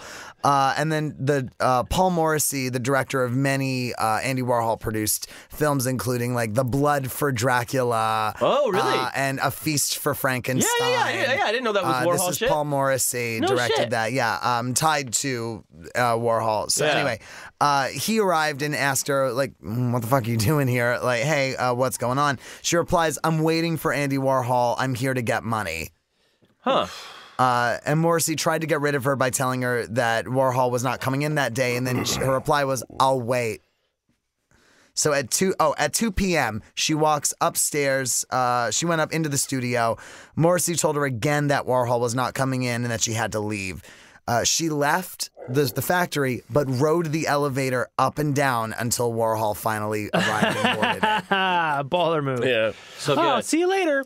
She's gone. Yeah. So ran into Warhol on the elevator. No! Oh my God! Warhol gets in the elevator. They ride it up to the factory together. They go in together. Andy compliments her on her appearance and that she was uncharacteristically wearing makeup. Huh. Morrissey told her to leave, threatening to beat the hell out of her and throw her out otherwise. Yeah, she's dealt with that before. Fuck you, Dad. The phone rang and Warhol answered while Morrissey went to the bathroom. At 4:05 p.m., while Warhol was on the phone, Solanas fired at him 3 times. Holy fucking shit. The first 2 shots missed, but the third went through both lungs, his spleen, stomach, liver, and esophagus. Wow, was she shooting from the ground? Yeah, she was. Was she in a prone position? I got a couple of them magic bullets. Left, right, left. I know a couple of magicians. Fucking from wild. Cuba. Now, and was there a second shooter or? Did this factory have a This grassy is knoll? one bullet. This is one bullet that riddled through his body. They do swerve. I'm Dennis inside the Farina. If body. you know anything about magic bullets, please call us. If you got a fucking, the thing is, if you get with a squishy body like that, you're squishy, your fucking lungs are next to your esophagus, and your fucking, Jesus Christ, a fucking anal cavity. It's a fucking bounce house in there. So after that, it's a nut butt buffet. Jesus Christ, this guy looked like he had a fucking bukkake baptism or something. What the fuck? after shooting Andy, she then shot art critic Mario Amaya in the hip. Oh my God! And while I'm at it, you're tasteless. And then, I don't like your reviews. And then she tried to shoot Fred Hughes, Warhol's manager, in the head. Oh. But her gun jammed, and then Hughes just said, "Just go, just leave." And then she did. Wow. She just left. She just shot that asshole Paul leaving Morrissey. Leaving behind a paper bag with her address book on the table. Warhol was rushed. Here's some evidence. I love her, but wow, what an idiot. I know. What an idiot. So Warhol was then rushed to Columbus Mother Cabrini Hospital, where he went in a successful 5-hour operation. Fucking A. So wait, can you go through what she hit again? To both lungs, spleen? So, esophagus. Both lungs, spleen, stomach, liver, esophagus. I think this was also a case of like the bullet exploded. Like it might have been like the bullet shattered and it like went into all these different places in his body. Yeah. Those old bullets. Yeah, this is also, remember, this is 1968, like 1969. So remember, like, it's not like now where a bullet will just go right through. It goes in and then go just everywhere. It wasn't the murder science we have today. And if he got shot, I think he got shot like in the side. Yeah. But it's kind of amazing. She missed with the first two. Yeah. She only needed one because it was going to do everything. Wow. So after this, she leaves the factory and she walks into the Times Square police station at 8 o'clock, turns herself in, hands over the gun, and confessed to the shooting, telling police that Warhol, quote, had too much control of my life. Oh, yeah. Wow. She was printed and charged with felonious assault and possession of a deadly weapon. The next morning, the New York Daily News ran the front page headline, "Actress Shoots Andy Warhol." I'm a writer, too. Solanas demanded a retraction of the statement that she was an actress. The Daily News changed its headline later in a later edition and added the quote from Solanas stating, "I am a writer, not an actress." Perfect. So not everyone was devastated by the news of the shooting. Governor Rockefeller. Oh boy. Wait a minute. Artist Ben Moria, who was the co-founder of the Black Mass group that later became the Up Against the Wall Motherfuckers group, was a friend of Valerie's. No shit. This is a quote from Ben Moria. Quote, "After she shot him, I wrote a pamphlet supporting her. I may have been the only person who did that publicly. I went up to the MoMA and handed it out there. Everybody I met was very negative about it." You guys are too negative, man. But hey, I dislike Andy Warhol immensely, and I loved Valerie. I felt she was right in her anger and that he was way more destructive than she was because he was helping to destroy the whole idea of creativity in art. Some people dislike the term, but I feel that creativity is kind of a spiritual act, a profound thing for people to do. Warhol was the exact opposite. He tried to deny and purge the core of creativity and put it on a commercial basis. Fucking A. Wow. Fucking A.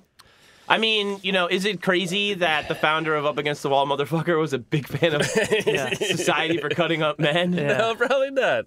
So, This probably makes sense. So funny. So good. Ty Grace Atkinson, the head of the New York chapter of the National Organization of Women, also took interest in Valerie's case. After the shooting, as did the civil rights lawyer Florence Kennedy, who volunteered to represent Valerie. She had previously represented members of the Black Panthers. Valerie, however, eventually rejected both of their support. On August 5th, 1968, she wrote to Ty Grace, quote, "I know you, along with all other professional parasites with nothing of their own going for them, and eagerly awaiting my commitment to the bug house so then you can go on TV, plus write press releases for your key people defending me, plus deploring my being committed because of my views. Remember, I want to make perfectly clear that I am not being committed because of my views of the SCUM Manifesto, nor do I want you to continue to mouth your cultivated banalities about my motive for shooting Warhol. Literature. Your gall in presuming to be competent to discourse on such a matter is beyond belief. In short, do not ever publicly discuss me, SCUM, or any aspect of my care. Wow. Just don't." When Valerie also refused to cooperate with Florence Kennedy, Florence resigned. Keep my name out your your mouth. Yeah. So at her arraignment in the That's Manhattan Criminal fantastic, Court, though. she denied shooting Warhol because he wouldn't produce her play, but said it was for the opposite reason, that he, quote, "has a legal claim on my works." Solanas told the judge that it's not often that I shoot somebody. I didn't do it for nothing. Warhol had tied me up, lock, stock, and barrel. He was going to do something to me which would have ruined me. She told the judge she wanted to represent herself, and she declared that she was, quote, "right in what I did. I have nothing to regret." The judge struck her comments from the court record. Oh, Wow. And had her admitted to Bellevue Hospital for psychiatric observation. Yikes. keep your eye on this one. Valerie was originally indicted for attempted murder, assault, and illegal possession of a gun. Ruled as insane after psychiatric tests. She spent the next 5 years in and out of mental Oh hospitals. my gosh. Escaping twice. Yeah. Nice. There's a lot of escapes from those I places. love that. What kind of treatment did they... I didn't look in. I didn't get into that. I'm not going to assume anything good. No, it No, never. shock never treatment. was- Lots of enemas. So I many was going to enemas. say we're also in the late 60s. We're probably talking sexual orientation corrective treatments Yeah, yeah. of like shocking her while showing her pictures of naked women. The power of dick compels you. Literally, that's what they would do. Bellevue, especially. Bellevue. Yeah, Yeah, Bellevue was bad. Bellevue was a nightmare, Yeah. a nightmare factory. Yeah. Factory. Yeah. So Georgiadis published the Olympic press edition of the SCUM Manifesto in the summer after her arrest. Wow. Valerie was initially sent to the Women's House of Detention and then assigned to Elmhurst Hospital in Queens, New York. Psychiatric tests at Elmhurst included an IQ test, which she scored a 131, placing in the top 2% of the population. Yeah. Shit. She was diagnosed as schizophrenic chronic paranoid type. In August 68, she was transferred from Elmhurst to Mattawan State Hospital for the criminally insane by the court with a diagnosis of, quote, paranoid state with affective features and emotional instability. You crazy bitch. In December, she returned to court with and a $10,000 bail was set. Valerie's friend, Jeffrey Laguerre, paid the bail. She was free for the time being. The bail in her custody situation prior to that point was detailed in the Village Voice by Howard Smith in a scenes column, which I'm going to read for you. Valerie Solanas shot Andy Warhol, nearly killing him last June. Charged with attempted murder, carrying a concealed weapon, and assault, she was committed to Mattawan State Hospital by the state Supreme Court. When a mental patient facing criminal charges is to be recovered enough to understand the charges and participate in their defense, they are released to a court. Mattawan returned Valerie to court on December 12th. Obviously not satisfied with her release, the DA's office asked for a re-examination. Judge Schweitzer ordered another psychiatric evaluation and by a court-appointed doctor and the bail at $10,000. Let's skip ahead a little bit here.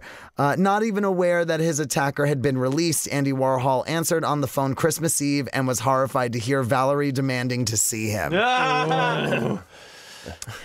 Valerie demanded to see him. He handed the phone to Paul Morrissey, who says, he's right on in. He's always there. He's right. You fucking bitch. Damn ya. Take it up with Morrissey. It's going to be a feast for Frankenstein, sweetheart. So, The blood of Dracula runs warm tonight. It's actually a feast for the creature. Frankenstein was the doctor. It's actually Frankenstein's monster, you dumb bitch. According to Morrissey, she demanded that all criminal charges be dropped and that Warhol put her in more movies. Yeah! You know, we could work Not this only out. that, Andy. more movies, buy all of her manuscripts for $20,000 and arrange for her to appear as a guest on television shows. Various. I'd like to Cavett. Morrissey says, Sanford and Sons, what are you talking Up next, our next guest shot Andy Warhol. Morrissey then said when he explained that they didn't have anything for her and they wanted nothing to do with her, she replied with, "I can always do what I did before." Whoa. Miss twice and get lucky once. Yeah. The DA's office, informed of the call, went to court and got a warrant for her rearrest for aggravated harassment, but the cops couldn't find her.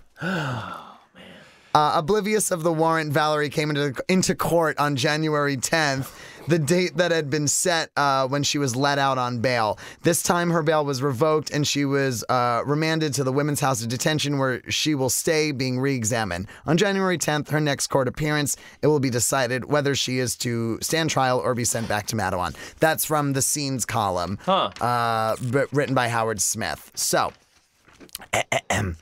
like I said, she was rearrested in January for fucking harassing him more. I'll come fucking shoot you again, Death threats, dude. yeah. More Guess fucking so. death threats. Paul, take this. So she Paul, it's for you. She was eventually, like I said, she went to women's detention, and she was transferred back to Elmhurst, and then again back to Bellevue in May. Jesus Christ. More enemas, more straitjackets. On June 9th, while she was still in Bellevue, Judge Culkin sentenced her to 3 years, including time served on a reduced charge, quote, reckless assault with intent to harm. You say Culkin? Yes, Wow. Culkin, as in, it sounds like Macaulay. Like I don't Rory? know if any, as in Kiernan. And he weirdly put her under house arrest? What? Was she alone? Was she by herself? Was she home alone?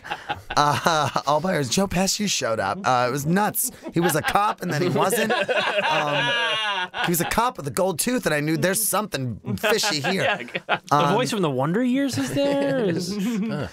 So in May 1970, Valerie was then transferred to Bedford Hills for a few weeks before being transferred back to Mattawan, literally getting bounced everywhere. Just like when she was a kid, getting bounced around in homes and schools. One abuser to another. She's probably beating the shit out of nuns and everyone. Where's your God now, you bitch? Now we're in 71. She's still getting bounced around. She escaped from Mattawan and was on the run for 2 months. On June 16th, she was recommitted to Mattawan. Aww. Later that month, she had served her full sentence and was discharged permanently. Right. So, walk straight to the factory. Once free, Valerie continued with her threats and demands. Fantastic. In one letter dated 1st of August 1971, and sent to Barney Rossett, the editor of the Evergreen Review, Maurice Giardias, Robert Sarnoff, who was the chief executive of RCA. Wow. And multimillionaire Howard Hughes. Oh, noted piss freak. She claimed, this is nuts, she claimed to have been kidnapped, demanding $50 million for her release and the publication of the original SCUM Manifesto in the Daily News. Classic kidnapper move. She kidnapped herself, dude. On November 5th, 1971, Valerie shows up at Barney Rossett's house with an ice pick, threatening to use it. Oof. Holy fucking shit. Ice pick? That's not good. She was arrested, charged with aggravated harassment, and held for psychiatric observation, but released as there was insufficient grounds to keep her. She was arrested again in December 1971 for harassment and sent back to Elmhurst Hospital for psychological testing. Elmhurst certified her as mentally ill and recommended that she be sent to a secure state hospital until recovered. Barney Rossett initiated criminal proceedings against her, and she entered Dunlop Psychiatric Hospital on January 21st, 1972. She escaped from Dunlop in early February. She was rearrested while approaching the Grove Press offices, and a court date was set for March 22nd, 1973. Amazing. This is a decade of harassment? A decade of harassment. Yeah. That's her next play. Yeah. After Up from the Scum or Up from the Slime is a decade of harassment. She continued her harassment of Barney Rossett and Fred Jordan, who was the vice president of the Grove Press, claiming in one missive that, I love this one, quote, "You knew where I was when I was in front with the ice pick because of a, quote, transmitter in my uterus." Whoa. That's not good. Barney and Fred's lawyer worked out a deal. That's in the butt, right? Yes, that is right up the butt, right next to where the male prostate would be. Exactly right. Yeah, that's exactly right. Nice. Barney and Fred, I love that their name are Barney and Fred, by the way. Yeah, that is good By the shit. way. Got me a Chrysler. Nickels and dimes. Hey, Fred, you got a crazy bitch coming in there with an ice pick.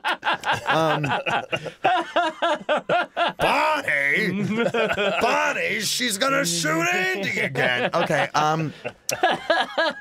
so Barney and Fred's lawyer, Mr. Slate, I'm kidding, worked out a deal where she would not be released from Dunlop until she stopped harassing them. Wow. She stopped and she was released for the last time. In 1974, Valerie left New York for D.C., but then moved back to New York. She keeps bouncing all over the place. In 75, she goes to live near her sister in Florida. And then from February to October 1975, she was in South Florida State Hospital in Hollywood, Florida. This would be her last stay in a mental hospital. Wow. After she got out, she moved back and forth between New York and Florida over and over. In late 75, she moved, worked as an editor for the Majority Report magazine for about 18 months, where she reinvigorated some of the arguments and issues covered in the SCUM Manifesto. In mid-75, she had published her own edition of her SCUM Manifesto after the Olympia Press went bankrupt and the rights reverted back to her. Very nice. Hey. Right? Silver lining. There's a really long interview I'm not going to get into here, but I really implore you look up her 1977 interview with the Village Voice. It's really wild. There's a really, really great quote in there that, I just want to read this one quote as opposed to the entire Don't worry. interview. Please tell me I still kept it in here. Shit, I didn't. Take your time. Just peruse through it real quick. I just want to, I want to, talk about there's a lot to digest here. I mean, escaping from a mental hospital, Yes. testing at near genius IQ levels. Yeah. That's really cool. But also schizophrenic kind of makes sense too. Of course. You're paranoid. There's a transmitter in my uterus. But, there's also a lot of people with high IQs are also schizophrenic. Yeah, because they're right.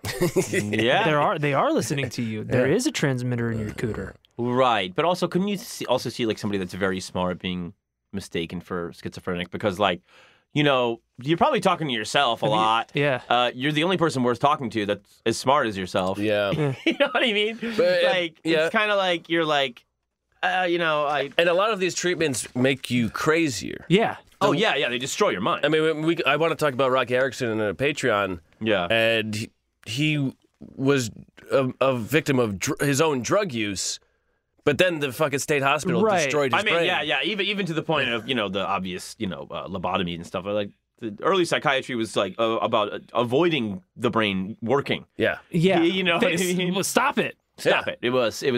Yeah. And generally stop it. It's still kind of modern mental health protocols still are very much about making it easier for everybody else around the patient. Yeah. We're going to dose you so that we don't have to deal with it. Right. Yes.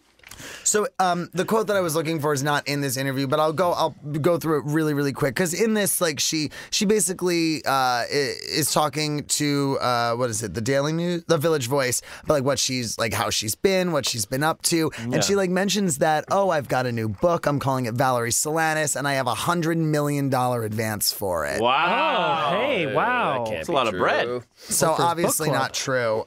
She's a liar? The sections of this interview are her request, what scum, what she's been doing, her book, The Bullshit, which I'll read that. I'll read that segment. She's got a book named The Bullshit? No. A segment in this interview is called The Bullshit. Nice. Valerie...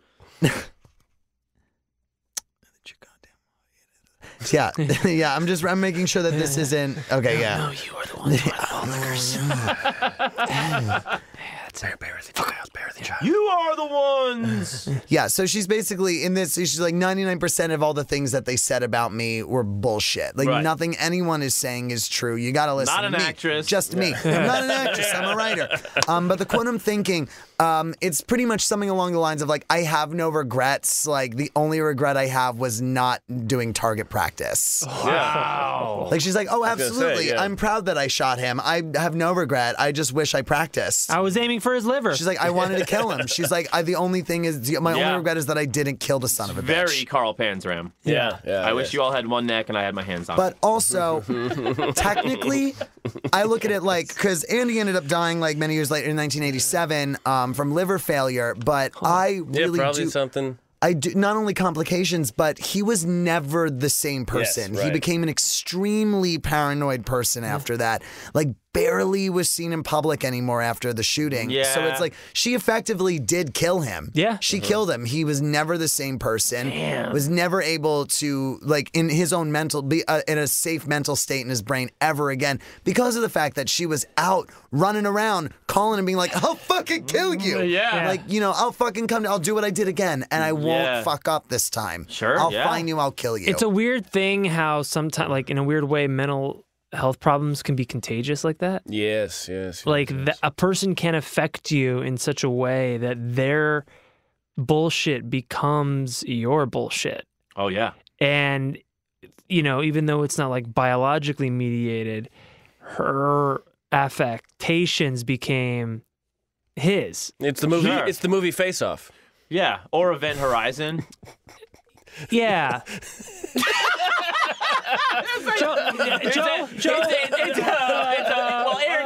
It's a pincer movement. It's a moron sandwich. Moron sandwich with a pincer movement. But I was thinking about like it's like Event Horizon for like your hyper version. cascading outwards towards Matt and the pincers are clawing out my eyes. Right. Got it. Thanks. So after this, by the way, you could just look at, like, this is an extensive interview with her. That's why I'm saying, like, I'm not going to get into this whole thing. It is a long interview. She's got nothing but time. And she's also, she's paid for conversation. But then after that, 10 cents a word. she then responded to the interview, like, after it was published. She wrote in the following week's Village Voice. And this I will read. For the record. This I'll read. Another thing. So, Valerie Solanas replies. Valerie Solanas has for some time insisted that she has been treated unfairly by the press, generally because she feels reporters' stories about her are usually inaccurate, to say the least. To allay those fears, we agreed to print a response if she thought we had misrepresented what she wanted to say in last week's interview. Space did not permit Valerie's detailed analysis of what she felt went wrong. Toads! What follows is what Valerie believes are the most important points of the criticism. She's got a gun to our head. Call for help now. She's gonna kill us. If you're reading this. Smith said in the statement accompanying the interview that I explained that there were no changes in the current edition of my tract, except me that this time I am the publisher. In fact, I said in the interview, which I have on tape, and also in the introduction of my 1977 edition of SCUM Manifesto, that none of the corrections I wanted made were included, and that many other changes in wording were made, all for the worse, and that there were many typographical errors, words that even extended parts of, I can't read this sentence, it got run off. Anyway, next paragraph. At the bottom of the column, at the bottom of column 2, you quoted part of my explanation of why I can get $100 million in advance for my upcoming book. I believe if Smith was going to quote that statement at all, he should have quoted the entire statement. The continuation of my statement quoted that, just look at it this way. You figure that this thing is going to sell international, right? And you got 4 billion people. Even allow... Show me where I'm wrong here. There's 4 billion people. You do the math. Even allowing that there are illiterates and all. Yes, exactly. Yes. Mongoloids, too. Yeah. Let's say they like pictures. Let's say it sells for $5. Then they'll only have to sell 20 million to recoup. That's all over the world. And then don't forget that there's going to be the plagiarisms, Easy the money, paraphrases. man. Oh yeah, they love recouping. That's their... Spitman's easy money. That's all they need is the recoup. It's the paraphrases and the paraphrases of the paraphrases of the paraphrases, etc., etc., etc. So they're really buying 25 books. Then there are the movie rights. I mean, that's not nothing. That's history's greatest bargain. I mean, $100 million for the world's best-selling book and movie? Not exactly a lightweight. I mean, sure, there's blinds, too, but they got there's blinds. Yeah. The blinds. The blinds.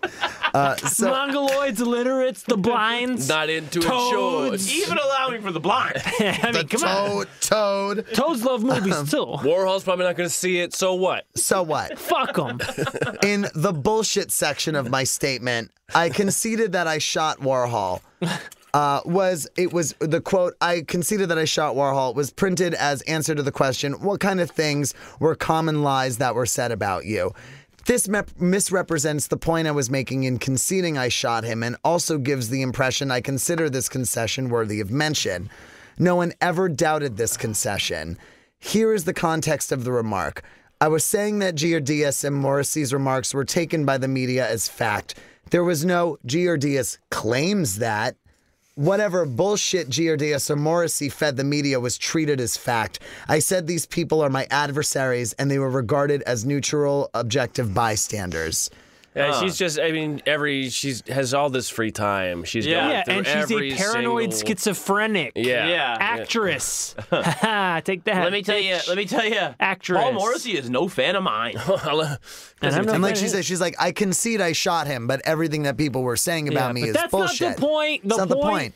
She probably wrote them 25 pages in response. Yeah, and these are just like in response to a one-page interview. One-page interview. Immediately after that passage, Smith quoted himself as asking me, "You didn't want anything from them?"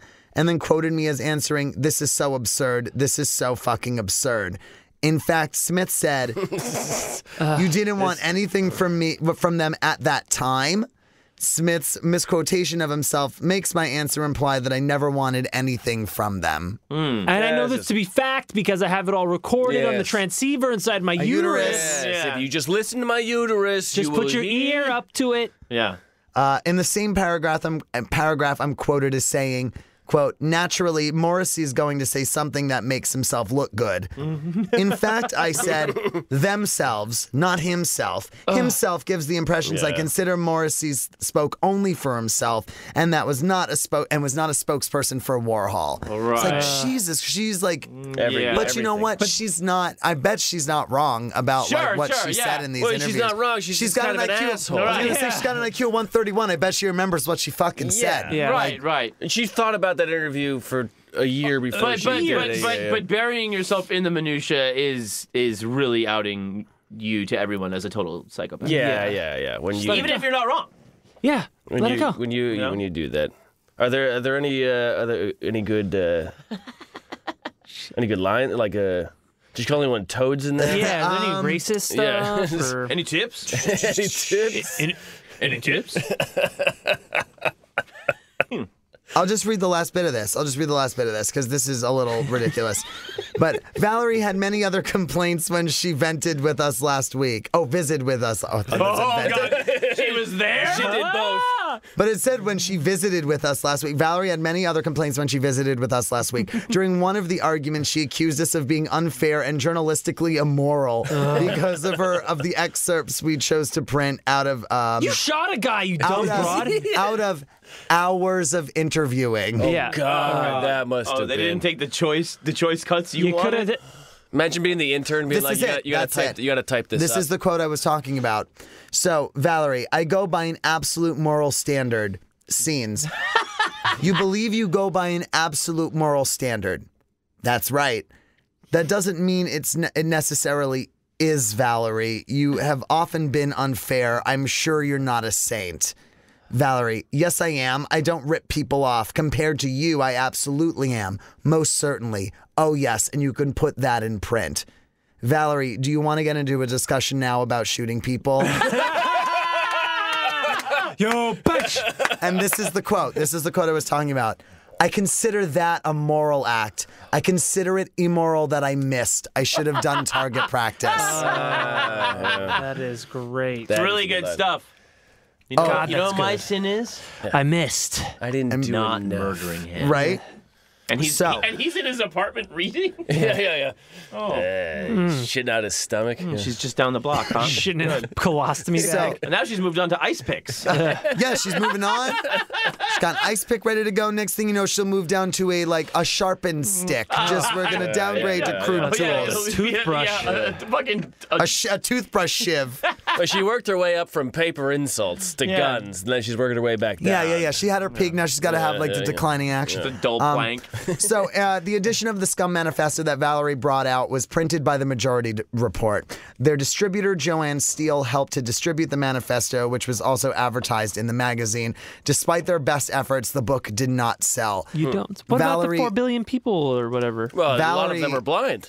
Valerie then told Joanne to destroy the remaining copies. Wow, really? Yeah. By late 1979, Valerie was missing. Her mother, Dorothy Moran, filed a missing persons report on her without success. From 81 to 85, Valerie was known to live in Phoenix, Arizona. Weird. Might as well be dead. The address she used for the Social Security Department was 620 North 2nd Street, but according to the biographer, she most likely lived on the streets. Wow. This is a quote from the biography about her at this time. It did not take long for Valerie to make her presence known there. A former Phoenix police officer and current writer, Bud Vasconcellos, Of course. Hi, I'm Bud Vasconcello, a writer. also Phoenix, known by Arizona. his pen name Bud Maxwell. Bud Maxwell, at your service. Gotta hear this Bud Maxwell piece. Yeah, well, fucking Jesus Christ, this lady used to be named Biondo. Biondo. Can you believe that? Yeah, now there's fucking Dorothy Moran. Nice fucking out, pal. So this guy spoke of his encounters with Valerie, which started in the early spring of '81. Quote, Quote, the first time I ran into Valerie Solanas, I was working the downtown afternoon beat, and we got dispatched on the radio code of a 918 saying that there was an insane person, a white female in her mid-40s, standing in the middle of Central and Washington, wearing a nightgown and crowing like a chicken. She was stopping traffic. Bud and his partner, Rick Nassy, drove to the scene, got out of their car. Valerie, gaunt and thin, was standing in the intersection barefoot, wearing a white nightgown that came down to her knees and wrapped in a thin white blanket. She looked like Casper the Ghost, Bud said. He really is a writer. Yeah. She wore the blanket so that others couldn't see her. What did she look like? But except this poltergeist wasn't friendly. So, Great. the thinness... Bud, you should be a writer. Ever tell you? Yeah, like, go by Bud Maxwell now. The thinness of the blanket allowed her to see out from underneath it, and as Bud and his partner approached, Valerie took off running. And the whole time, she's running, she's going, caw, caw, caw. Horns are honking, people are looking, people are laughing, and I look at my partner and I said, I'm not chasing this crazy girl, are you? He was kind of a laid-back cop, and he goes, nope. No. Bud said that Fucking Valerie... Arizona. Let's go back to the station now. Bud said that at this time she must have just have arrived because he'd never seen anyone like her like that and encountered anyone like that before. Bet she pops up again. Yeah. So nearly every day for the next 3 years. We got a new regular, Bud. Bud and his partner had some sort of interaction with Valerie. On several occasions, they saw her bathing nude or washing her feet in the fountain in front of the downtown library. And they continued not doing anything? Around 3 or 4 in the morning. Ooh, whoa. Well, it's nice and cool. Yeah, she's not disturbing anyone. It's the witch now. She slept on park benches in dark alleys, roamed the streets, crawling and frightening business people that worked in the offices downtown. Good. Good. Freak out the rich. Do it. Fucking freak out the squares, man. Yeah. Fuck these people. Fucking freak out the squares, dude. So from all those rich corporate drones and cubicles. Up against the wall, motherfucker. So after this, break yourself, Ted. Daylight, motherfucker. So after Phoenix in '85, she goes up to San Francisco. After a brief stay at the address of 149 9th Street, she lived in, ready for this one? Lived in room 420 of the Bristol Hotel. At 56 Mason. In the 1990s, Bruce Boone, one of the founders of the New Narrative literary movement in San Francisco, spoke to 2 residents of the hotel that knew Valerie. Wait, let me give me that. New Narrative? Hold on. Now, I'm Bruce Boone. I'm the founder of the Narrative Literary... The New Narrative Literary Movement. The New Narrative Literary Movement. Very good. New Narrative, like new metal. It's a movement. Yeah, it was NU with an umlaut. So the residents of this hotel told him that she supported a meth habit through prostitution. Oh, no. It all sounds right. Fuck. Yeah, this is gonna get. She's still a young woman. I was gonna say this is where this. I mean, we're getting up as to they her say in eventual. Goodfellas, Yeah, this is the bad time. yeah, this is the bad time. Yeah. You can gloss over it. So during this time, the artist Ultraviolet tracked. Is that like Prince's alter ego? Or something? Go fucking look up Ultraviolet, because Ultraviolet's like this really cool feminist queer artist from of that time. Wanted to figure out what the fuck happened to her. Was just I wanted to know. So she tracked down Valerie Solanas in Northern California and interviewed her over the phone. According to Ultraviolet, Solanas was then known as Onslow. Onzloh. Onslow. Well, Yeah. It's just a name you can pronounce. Onslow. Who are you? Onslow. I am Onslow. Yeah. Daughter of Biondo. First of my name. Daughter of Biondo. Onslow, daughter of Biondo. Lady of the room 420. It is you who seeks the stones. Praise it and blaze it. A soul for a soul. Praise and blaze her name. I'm Bruce Boone, founder of the New Literary... We got some wild folks up here. So during this interview, Solanas told her that the 1968 August version of the manifesto had many errors, unlike her own printed version of the October 1967 version. Oh, did she have a list of And that fucking the book grievances? had not sold well. Right. She also said that until she was told by artist Ultraviolet, she had no aware that Andy Warhol had died. Wow. On February 22nd, 1987. Yeah, she wasn't reading a lot of newspapers. I mean, No, she was sleeping under them. yeah. There's no time for I thought he was just avoiding me over that whole shooting thing. So on.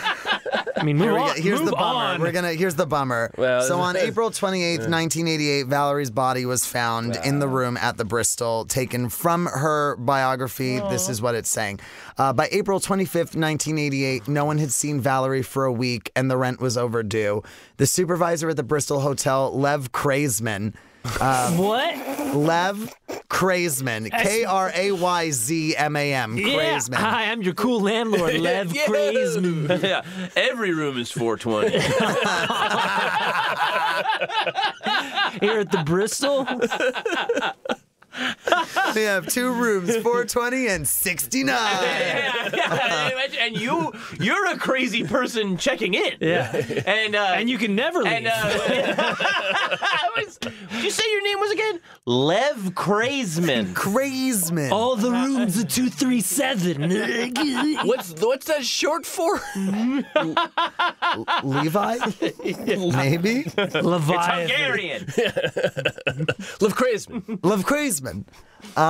So Lev Kraisman used a skeleton key to unlock the room. Upon entering, Ew. he discovered Valerie kneeling on the floor of the one-room apartment. Her upper torso was facing down on the side of her bed.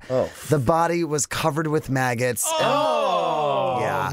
Joe. But the room appeared orderly. The maggots. Yeah, This is why I had to she say wasn't that, like- alive to fuck it up. Well, I mean, also, if you're Lev Kraisman, everything appears orderly. So she died in the praying position? I guess so. Well, I guess the maggots seem to have it under control. Once again, the maggots Nothing saved to the see day here? on this one. Jeez. Okay, so the police report, again, kitchen was a misspelling mess, her though. name. I despise maggots. The police report this police report again misspelling her Solanas. fucking no, this time it's Solanos. Oh, Greek. Yeah, very nice. It is. The police report continued that Kraisman did not touch or move Valerie, but open an unlatched window in the room due to the foul Aired odor. out. Yeah. The coroner's report gave the cause of death as acute and chronic aspirational bronchopneumonia and centrilobular pulmonary emphysema. So, yeah. She had fucked up lungs. Yeah, the report also, Like Warhol. she smoked a lot of cigarettes. That was And like meth. an insane amount of cigarettes. Crazy people love cigarettes. Yeah. Valerie likely died from AA pneumonia meetings. brought on by emphysema is ultimately what they said. Fuck. So the police recorded Valerie's death as the day Kraisman discovered her body on the 25th, though, given the deterioration, her actual death likely occurred a few days before. Right. So she had knelt for days decomposing in her room. Is what? Yeah. I mean, that's Crazy. That's an Oh my art God. project. Yeah. Now that's a scene to show up at the MoMA. So Woman Valerie, as maggot statue. Jesus Christ. Valerie was then cremated on May 9th, 1988. What do they do with the maggots? I'm sure. You know what? I'm sure they gave They them were a proper bronzed, burial. Matt. They were bronzed maggots. They were all hired by the hotel. At the request of her mother, her ashes were buried at St. Mary's Catholic Cemetery near her mother's home in Virginia. What was she? She was like 50? I think so. Yeah, 52. I think she died. Yeah, 52. After her death, Valerie's mother destroyed all of her belongings so that her daughter could rest in peace. Wow. Interesting. I was against it until you mentioned the rest in peace part, which is like, I kind of get it. Yeah. I get it. Move on. So that's the story of Valerie, but I want to talk really quick about the legacy that she left behind. Absolutely. So, first and foremost, in 1996, the movie I Shot Andy Warhol was released by director Mary Harron. Oh, she did American Psycho. American Psycho. Oh, I didn't know that. And the Yeah. Notorious Betty Page as her other famous movies. very cool. The actress Lily Taylor played her in the movie Cool. from The Conjuring. She's an so good. And Andy Warhol was played by Jared Harris, who was most recently in Chernobyl. Oh, yeah. Oh, yeah. He gives my absolute favorite performance of Warhol in any movie tangential Really? of his life. I think it's probably the most spot on. The most one where I'm like, wow, what a fucking prick. Yeah. Like he really. Wow. I love that movie because it allowed me, because I liked Andy Warhol, and then I watched that movie and go, yo, I fucking hate Andy Warhol. It feels good to hate him. Even It does. even in Basquiat, Bowie plays him, and you're like, man, fuck this dude. So she ended up winning. Lily Taylor won a special recognition award for outstanding performance at Sundance for the film. Mary Harron, the director, requested permission to use songs by the Velvet Underground, but was denied by Lou Reed. Wow, really? Feared that Solanas would be glorified in the film. Which she was, but fuck him. What an asshole. I mean, Yeah, fuck 'em. 6 years before the film's release, Reed and John Cale included a song about Solanas, I Believe, on their concept album about Warhol, Songs for Drella. In I Believe, Reed sings, I believe life's serious enough for retribution. I believe being sick is no excuse. And I believe I would have pulled the switch on her myself. Reed believed that Solanas was to blame for Warhol's eventual death from a gallbladder infection 20 years after she shot him. Damn. Oh yeah, for Solanas sure. has Yeah, I mean, that inspired. makes sense, she but- inspired 3 plays: Valerie Shoots Andy by Carson Kreitzer, starring 2 actors playing younger and older Solanas; Tragedy in 9 Lives by Karen Hoopert, examining the encounter between Solanas and Warhol as a Greek tragedy, Wow. and starred Juliana Francis as Solanas, and most recently in 2011, Pop, a musical by Maggie Kate Coleman and Anna K. Jacobs, focused mainly on Warhol. Rachel Zampelli plays Solanas singing the song Big Gun, described as the, quote, evening's strongest number. Wow. Hey. Very nice. Up Your Ass was rediscovered in 1999 and produced in 2000 by the George Coates Performance Works in San Francisco. The copy Warhol lost was found in a trunk of lighting equipment owned by Billy Name. What a name, Billy Name. Oh, Billy Name? Forget about it. Coates learned about the rediscovered manuscript while at an exhibition at the Andy Warhol Museum, which, by the way, is in St. Petersburg, Florida. I've been, and it's great. I never knew that. Oh, no, I'm sorry. It's the Salvador Dali Museum. The Andy Warhol Museum is in Pittsburgh. Gotcha. When I was there was a Warhol exhibit that was at the Salvador Dali Museum. I have been to the Dali Wait, why Museum, the fuck is Warhol in Pittsburgh? I think that was where he was born. He's also buried in Pittsburgh. It's a factory town. Yeah, It's the factory town. Why? Fuck me. I do genuinely think that Why? that's his Because hometown. you like that joke? Yeah. You dickhead. It's a great joke, and it's his hometown. I don't like it. I don't like how it makes sense. I don't like those parts. Yeah. Those are the only things that make sense. Well, Nothing else. how about Dolly in St. Pete? Yeah, what the exactly. fuck Yeah, is it that? doesn't That's a fucking crazy town. All I want is Pittsburgh as a museum of chop and baseball. That's right. We'll make it happen. We'll make it happen. We'll start a petition on change.org. Which, by the way, he discovered this around exactly the 30th anniversary of the shooting. He discovered this. Really? So Coates turned the piece into a musical with an all-female cast. Good. That's Coates consulted with Solanas' sister Judith. Did you say Toad? Okay. Toad, while writing the piece, and sought to create a, quote, very funny satirist out of Solanas, not just showing her as Warhol's attempted She's assassin. definitely funny. Yeah. All right, without question. Very funny. The musical went up February 7th in 2001 at PS 122 At a public school? at a public school auditorium for the month of February. Wow. And you can get a ticket for $20. Yeah. Men are 40. Yeah. Men are 40. This is pre 9/11. Right? So You gotta imagine. her legacy continues, man. Swedish author Sarah Stridsberg wrote a semi-fictional novel about Solanas called Drumfolk. Nope, can't read that. Oh, the Zoom Too drunk. The English translation being The Dream Faculty. The book's narrator visits Solanas towards the end of her life at the Bristol Hotel. Stridesburg was nominated the Nordic Council's Literature Prize for the book. It's like the Nordic. It's like the highest prize in all of the Nordics. That's pretty good. Highest prize in all of the Nords. Composer Pauline Oliveros released To Valerie Solanas and Marilyn Monroe in recognition of their desperation in 1970. In the work, Oliveros seeks to explore how both women seem to be desperate and caught in the traps of inequality. Monroe needed to be recognized for her talent as an actress. Solanas wished to be supported for her own creative work. In 2017, an episode of the FX series American Horror Story Cult was entitled Valerie Solanas Died for Your Sins, Scumbag. Wow. And she was portrayed by Lena Dunham. Yeah, the makes episode sense. portrayed Solanas as the instigator of the Zodiac Killer murders. Interesting. Yeah, really cool positing there. Really cool. What?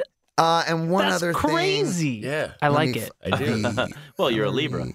What? Huh? I don't know Who what told you are. that? Are you? Pisces. Now, Duh. also, she inspired a band called the Valerie Solanas. And I'm going Spelled to anus? So late. not spelled anus, spelled properly. I'm going to play a bit of their music for you, the Valerie Solanas. Let me find the right.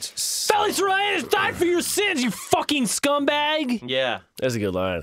a I great- am annoyed with Lou Reed and his take on it. Well, he had a fucking album called Andy Warhol, He did? didn't he? Yeah. The Velvet Underground, Andy Warhol. Yeah. I mean, you can't. Wait. The Velvet Underground had an album called Andy Warhol? The Banana? Or is The this Banana. It Andy wasn't Warhol? called Andy Warhol?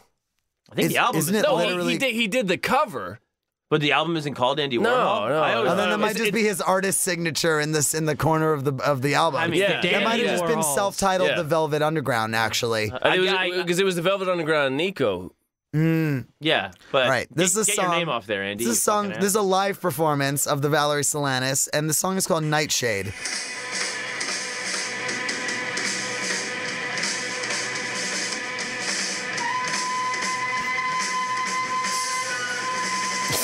Oh, good, it's in tune. This is 3/4, going into 4/5, then into 6/1, and Tune accordingly. This is a blues riff in B. Now this is live at CC Muse in Hohenzollern in, I'm assuming, Germany. Live in the CC Music Factory in Holsten, Germany. It's like a the factory Germans with they music. do a different tuning. It's like a factory This where guy's we make fucking wailing on this jazz flute. sitar. Oh, yeah. We'll be honored if you play jazz flute. I stopped doing the Jethro Tull and I started doing these.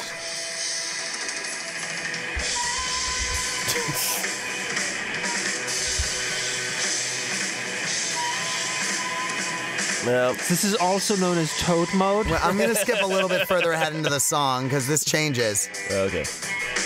okay. Hey, all right. Here's a beat I can move to. Oh, There's a dude in this it band? is Jethro Tull. It's all dudes, man. Really? Yeah, and they all paid $40 to get into their own show. Crazy. It's not bad.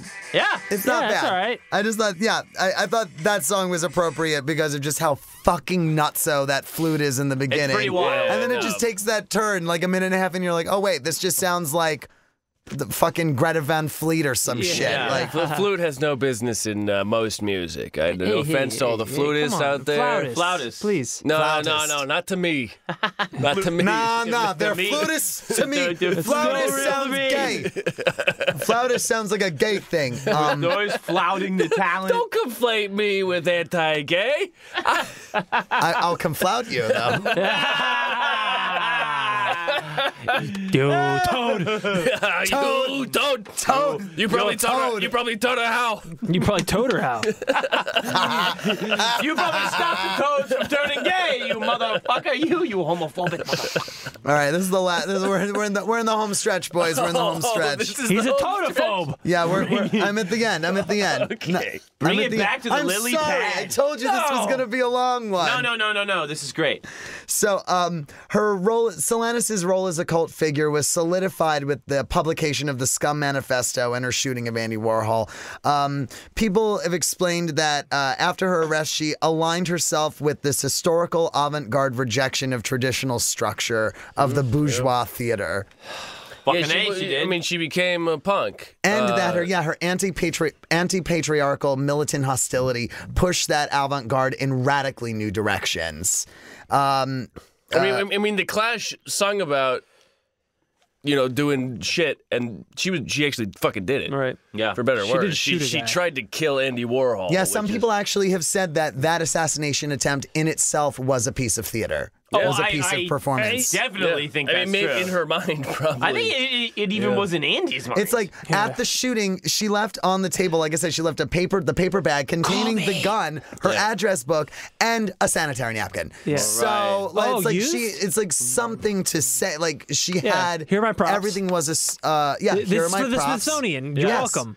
I'm gonna be famous. Yeah. Take this. You'll want this for your Yeah, records. Here's all the Because character she's witnesses. smart enough to know This might be a I'm little gonna too shoot advanced for Andy you guys to Warhol, trust and I me. will go down in history as the woman that shot Andy Warhol. Your kids are going to crazy? love it. If Andy Warhol got out of that without all of the terrible pain, he would have used that to promote himself. Yeah. Now, there was an artist, last name of Harding. I don't have the first name here, and I don't know why I don't have it here. That's a misstep on my part. Warren G. She's Warren G. That's a reference to a local comedian's bit about Warren G. It's a level 3 boner is Harding. So this person, Harding, had stated that leaving behind the sanitary napkin was part of the performance, quote, calling attention to basic feminine experiences that were publicly taboo and tactically elided within avant-garde circles. You too will bleed, sir. Yeah. You too will bleed. So philosopher, Plug it up. feminist philosopher Evita Ronald compared Solanas to an array of people like Lorena Bobbitt, Yeah. Also an artist. a quote, a female Nietzsche, Medusa, the Unabomber, and Medea. Not that Medea. Those are all very apt comparisons. Comparisons. Tyler Perry shooting Warhol. Ronald believed that Solanas was threatened by the hyper feminine women of the world of the factory, and that Warhol liked and felt lonely because of this rejection. She's seeing like all these gorgeous, beautiful, feminine, like how much he would put like the ideal feminine figure on camera. Yeah. And that women like her didn't. What really, about me? Well, Yeah, just like with a, yeah. Warhol did, he put a lot of models front and center. Yeah. He was like, wait, you're supposed to be some sort of avant-garde, some sort of punk artist. And right, you're yeah, just, yeah. everything you're doing is conforming to It's still, type. it's still, Or at least it's still Life reinforcing- magazine or whatever. Yeah. And so, like I said at the beginning of this, she has been credited with instigating radical feminism. Catherine Lord wrote that, quote, the feminist movement would not have happened without Valerie Solanas.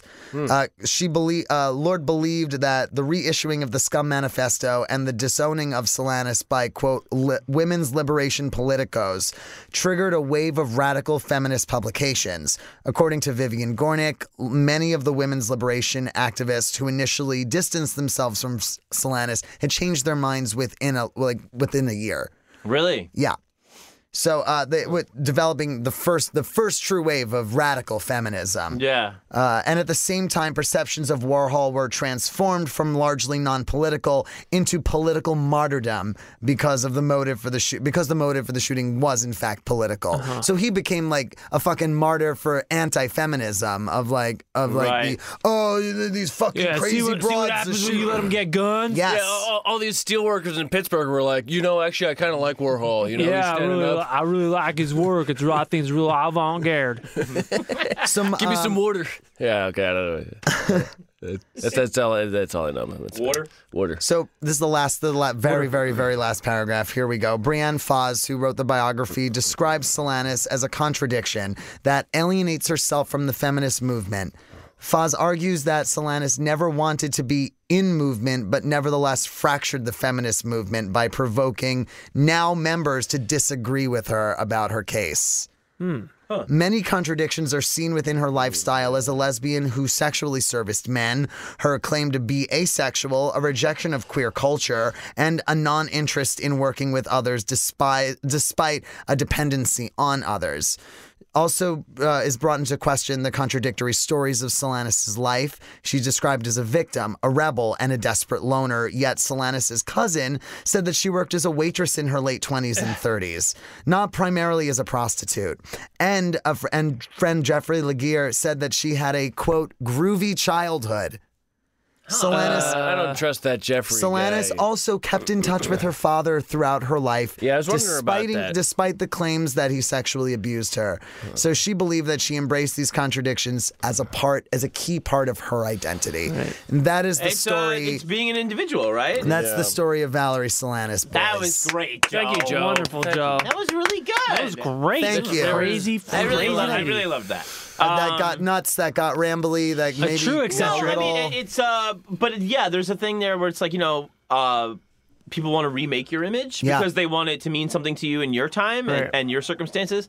Here's what I think it means to me. Yeah, well, I'm not really going to adhere, and I still talk to my abuser, and everybody has whatever their own fucking weird shit, and I think that's why she's ended up spending so much of the latter half of her years clarifying, right? Where it was like, I'm not this. For the record, you're not gonna pigeonhole me into that. I didn't do that. Yeah. This was it was just I'm an individual, and I have unique thoughts, and that doesn't appeal to the newspaper as much as it doesn't appeal to Andy Warhol, right? And the cute model girls that are selling cigarettes or whatever. I'm Edie Sedgwicks and others, legitimately your doing weird. Freaky shit on the edge. I'm writing up your ass. And how are you not diving on this? Yeah. It's obviously freaky, weird, beatnik art. Yeah, but also, if, a normal person, what a normal person does. And listen, normal is not good. No. I'm getting that out of the way right now. Thank you. But what a normal, healthy, well-adjusted, non-hypervert. Yeah. Never tasted piss. Not a stinker. Never tasted piss. And not a piss drinker. What they do is go, I'm sure she drank piss. Oh, dude, I'm sure she drank some piss. Yeah. She definitely drank some piss. Bottoms up, turd bag. you don't piss is on the toad. Piss is on the way. Solanas drank piss for your sins, scumbag. Toad. Piss is in the equation of meth. There's the trail somewhere. John, I'm so glad you've come around on piss being kicked up a notch. I'm the one that originally told you that. Oh, I wish you were dead. I'm gonna fucking hit every organ in your body. No, I'm gonna. For the record, I was the one in episode 28 that said you're drinking your own piss kicks it up a notch, and I did not say that it kicks it up a notch. I said it kicks it at 0.8 notches, and that's 1/8. Go on. Next week, an Aaron Peter response. Fucking that's our new Patreon episode. Aaron Peter response. He was the hyperverse that said it kicks it up a notch, and he was the disbeliever. That's exactly right. That's exactly right, and I think that's all there is to say about that. I really love that story. Joe, that's Thank fantastic. you. I think about so Warhol's supposed to be this counterculture guy. Yeah. And here's 4 pictures of Marilyn Monroe. Here's 4 pictures of Elvis. Here's tomato soup cans. Yeah. And you're saying everybody thinks he's the brilliant idea that's changing counterculture, and I actually have an idea that is true counterculture. Yeah. Because there's no culture in it. Right, and he won't take me because I can't commercialize you saying Bingo wants to fuck some chicks. But also, he would take on Basquiat, right? Who was doing heroin, graffiti, right? And he was in noise bands and stuff in the Lower East Side. But here's the thing: he was good. He was also a man. Yes, but he was also black. Oh, right, but and French. He's still a man. He was a man. He was a man. He was a man. There was a man. There was a man. There's not many female voices that came out of the factory. A lot of female faces, but not a lot of female voices. They showed up in his stuff. A lot of female faces showed up in his work, but were not. Their voices were pretty silent. But also the idea that you're taking the written word out of her mouth.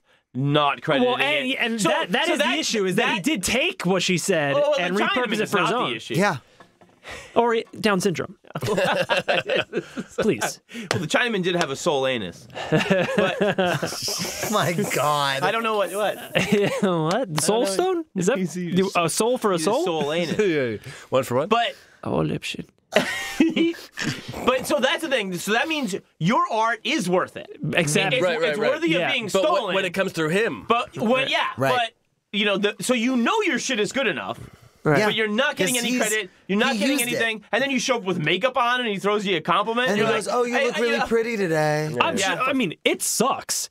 But is there, and this is just a devil's advocate argument, is there an course argument you to be would. made that You pee-pee it wouldn't, slut. because it wasn't that good in the first place, that it wouldn't see the light of day without his stamp of approval? But see, the thing is, I mean, the two are they're intertwined, hardcore, right? But I mean, like- the movie's called I Shot Andy Warhol. I shot Andy Warhol. But like the fact of the matter is that even when her play was like rediscovered and the guy who discovered it wants to put it on is like, no, she was fucking hilarious. This is Yeah. funny. This It is is satire. funny. Yeah. It is funny. And but if you it's look funny at to it from us. the gaze of like, maybe she didn't even fucking realize that she was writing really like cutting satire Right. for the time. Right. Yeah. That like it is good. Yeah. Like I read through the whole thing and it's not. It is incoherent. Is it but good it like is The Room? Also funny. no, like, no, it's legitimately Yeah. good. Like it's funny. You can like, tell. there- It is funny. She has a lot of. I mean, it's the reason why she sparked radical feminism and not just like Right. like timid feminism. Yeah. Like it's the thing of kill all men, fuck all men. I don't care if you're gay. I don't give a shit. That just means that's two men in a room.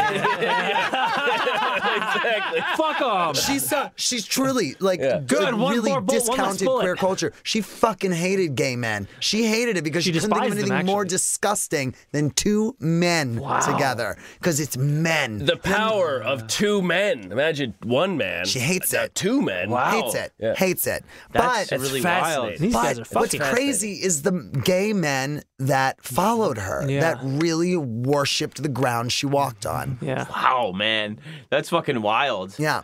So they're showing up. Men have sex with each other? That is wild. $250 a man, showing up for the meeting. Yeah. Broads in for $1. Yeah. And she's like, I am super hostile to you. I do not like you. Get the fuck away from Yeah, me. you're disgusting. But You're a also, toad. yeah, You're you're a a toad. toad. And they're just like, I love you. Everything, Wow, everything you're that's- doing is Yeah, so you're cool. right. There's- I am a toad. I am a toad. Piss on me, disgusting. beat on I am me. a pig and I am a man and I don't deserve to the ground that I walk on because men are disgusting. It's that early idea of like the patriarchy has made all men terrible. Yeah. Like it doesn't matter if we admit to it or not. We've all been conditioned by it, and we all. Sure. Absolutely. Yes. Absolutely. It's like this is the early wokeness of men being like, yes, we are fucking disgusting. Yeah, but like I still I'm thinking again, it is kind of crazy. There wasn't anybody being that hardcore about it, especially in a change Before period that. like the '60s and stuff. You know, She when really, like- when you were more allowed to say those things, it was like she's kind of a lone voice, right? Yeah. Like At the time, especially. Well, it's always the crazy people first I'm just because they don't care about what other people think. yeah. I'm glad that I got because like I said, I got into that movie because I was into Warhol at the time, and I see Yeah. this movie. I'm like, oh, cool. What's this? Ooh, I didn't know someone tried to kill him. Let me see this, and I was, oh, fuck, and it just deep dove me into this world of her that. Well, there's something way more fascinating there's of an something individual that I than think Andy. is like yes. you know, there is this thing when you're like a hopeful person and you're an artist or whatever. And this is going to sound really jerk-offy, but if you see like that there is a factory, that there is a church of creativity, Someone's doing that this. you can go to, and then you feel rejected by Yeah. the place that you go for solace. Yeah. It's presented to you Solanus. Yeah, so when you're the place that you go for Solanas. But it's presented to you as the place where you can do the art that no one, the art Yeah, community and then- doesn't want Unless to do. unless it doesn't fit in with what we And think is that- art, then and- which is and go that- fuck yourself. exactly. That betrays you. Yeah. If you feel betrayed exactly by, right. if you feel That's the betrayed, Greek tragedy of it all, right? Like, right. The outsider culture is you know the fucking you're too punk for the punk scene, Right. Or You you're know? not punk enough. or the punk scene isn't really Right, punk, right. and Right. you are. Are you saying and she was you're the, not she happy was, about she was it? the anal cunt? She was. Yeah, She was the She soul was. She's anus. the anal. She's the soul anus. The Yeah. soul anus. She was, and yeah, I mean, she can tell you every fucking typo. Super anal cunt. Oh my God. All right, we're gonna say goodnight, everybody. Joe, thank you for being on the program. Joe. Thank Hey, you Joe, so do you have much. any Twitter, Instagram, any of that? At Joe Charles Kaye on all the things. Follow me everywhere. fantastic. Come That was hang a out with great me show. at Canteen Points. We love Great you, Joe. show. Thank you. Good night, everybody. I'm John Fahey. I'm Aaron Pita. Rapper soap. Oh, and I'm Joe Kaye. Good night, everybody.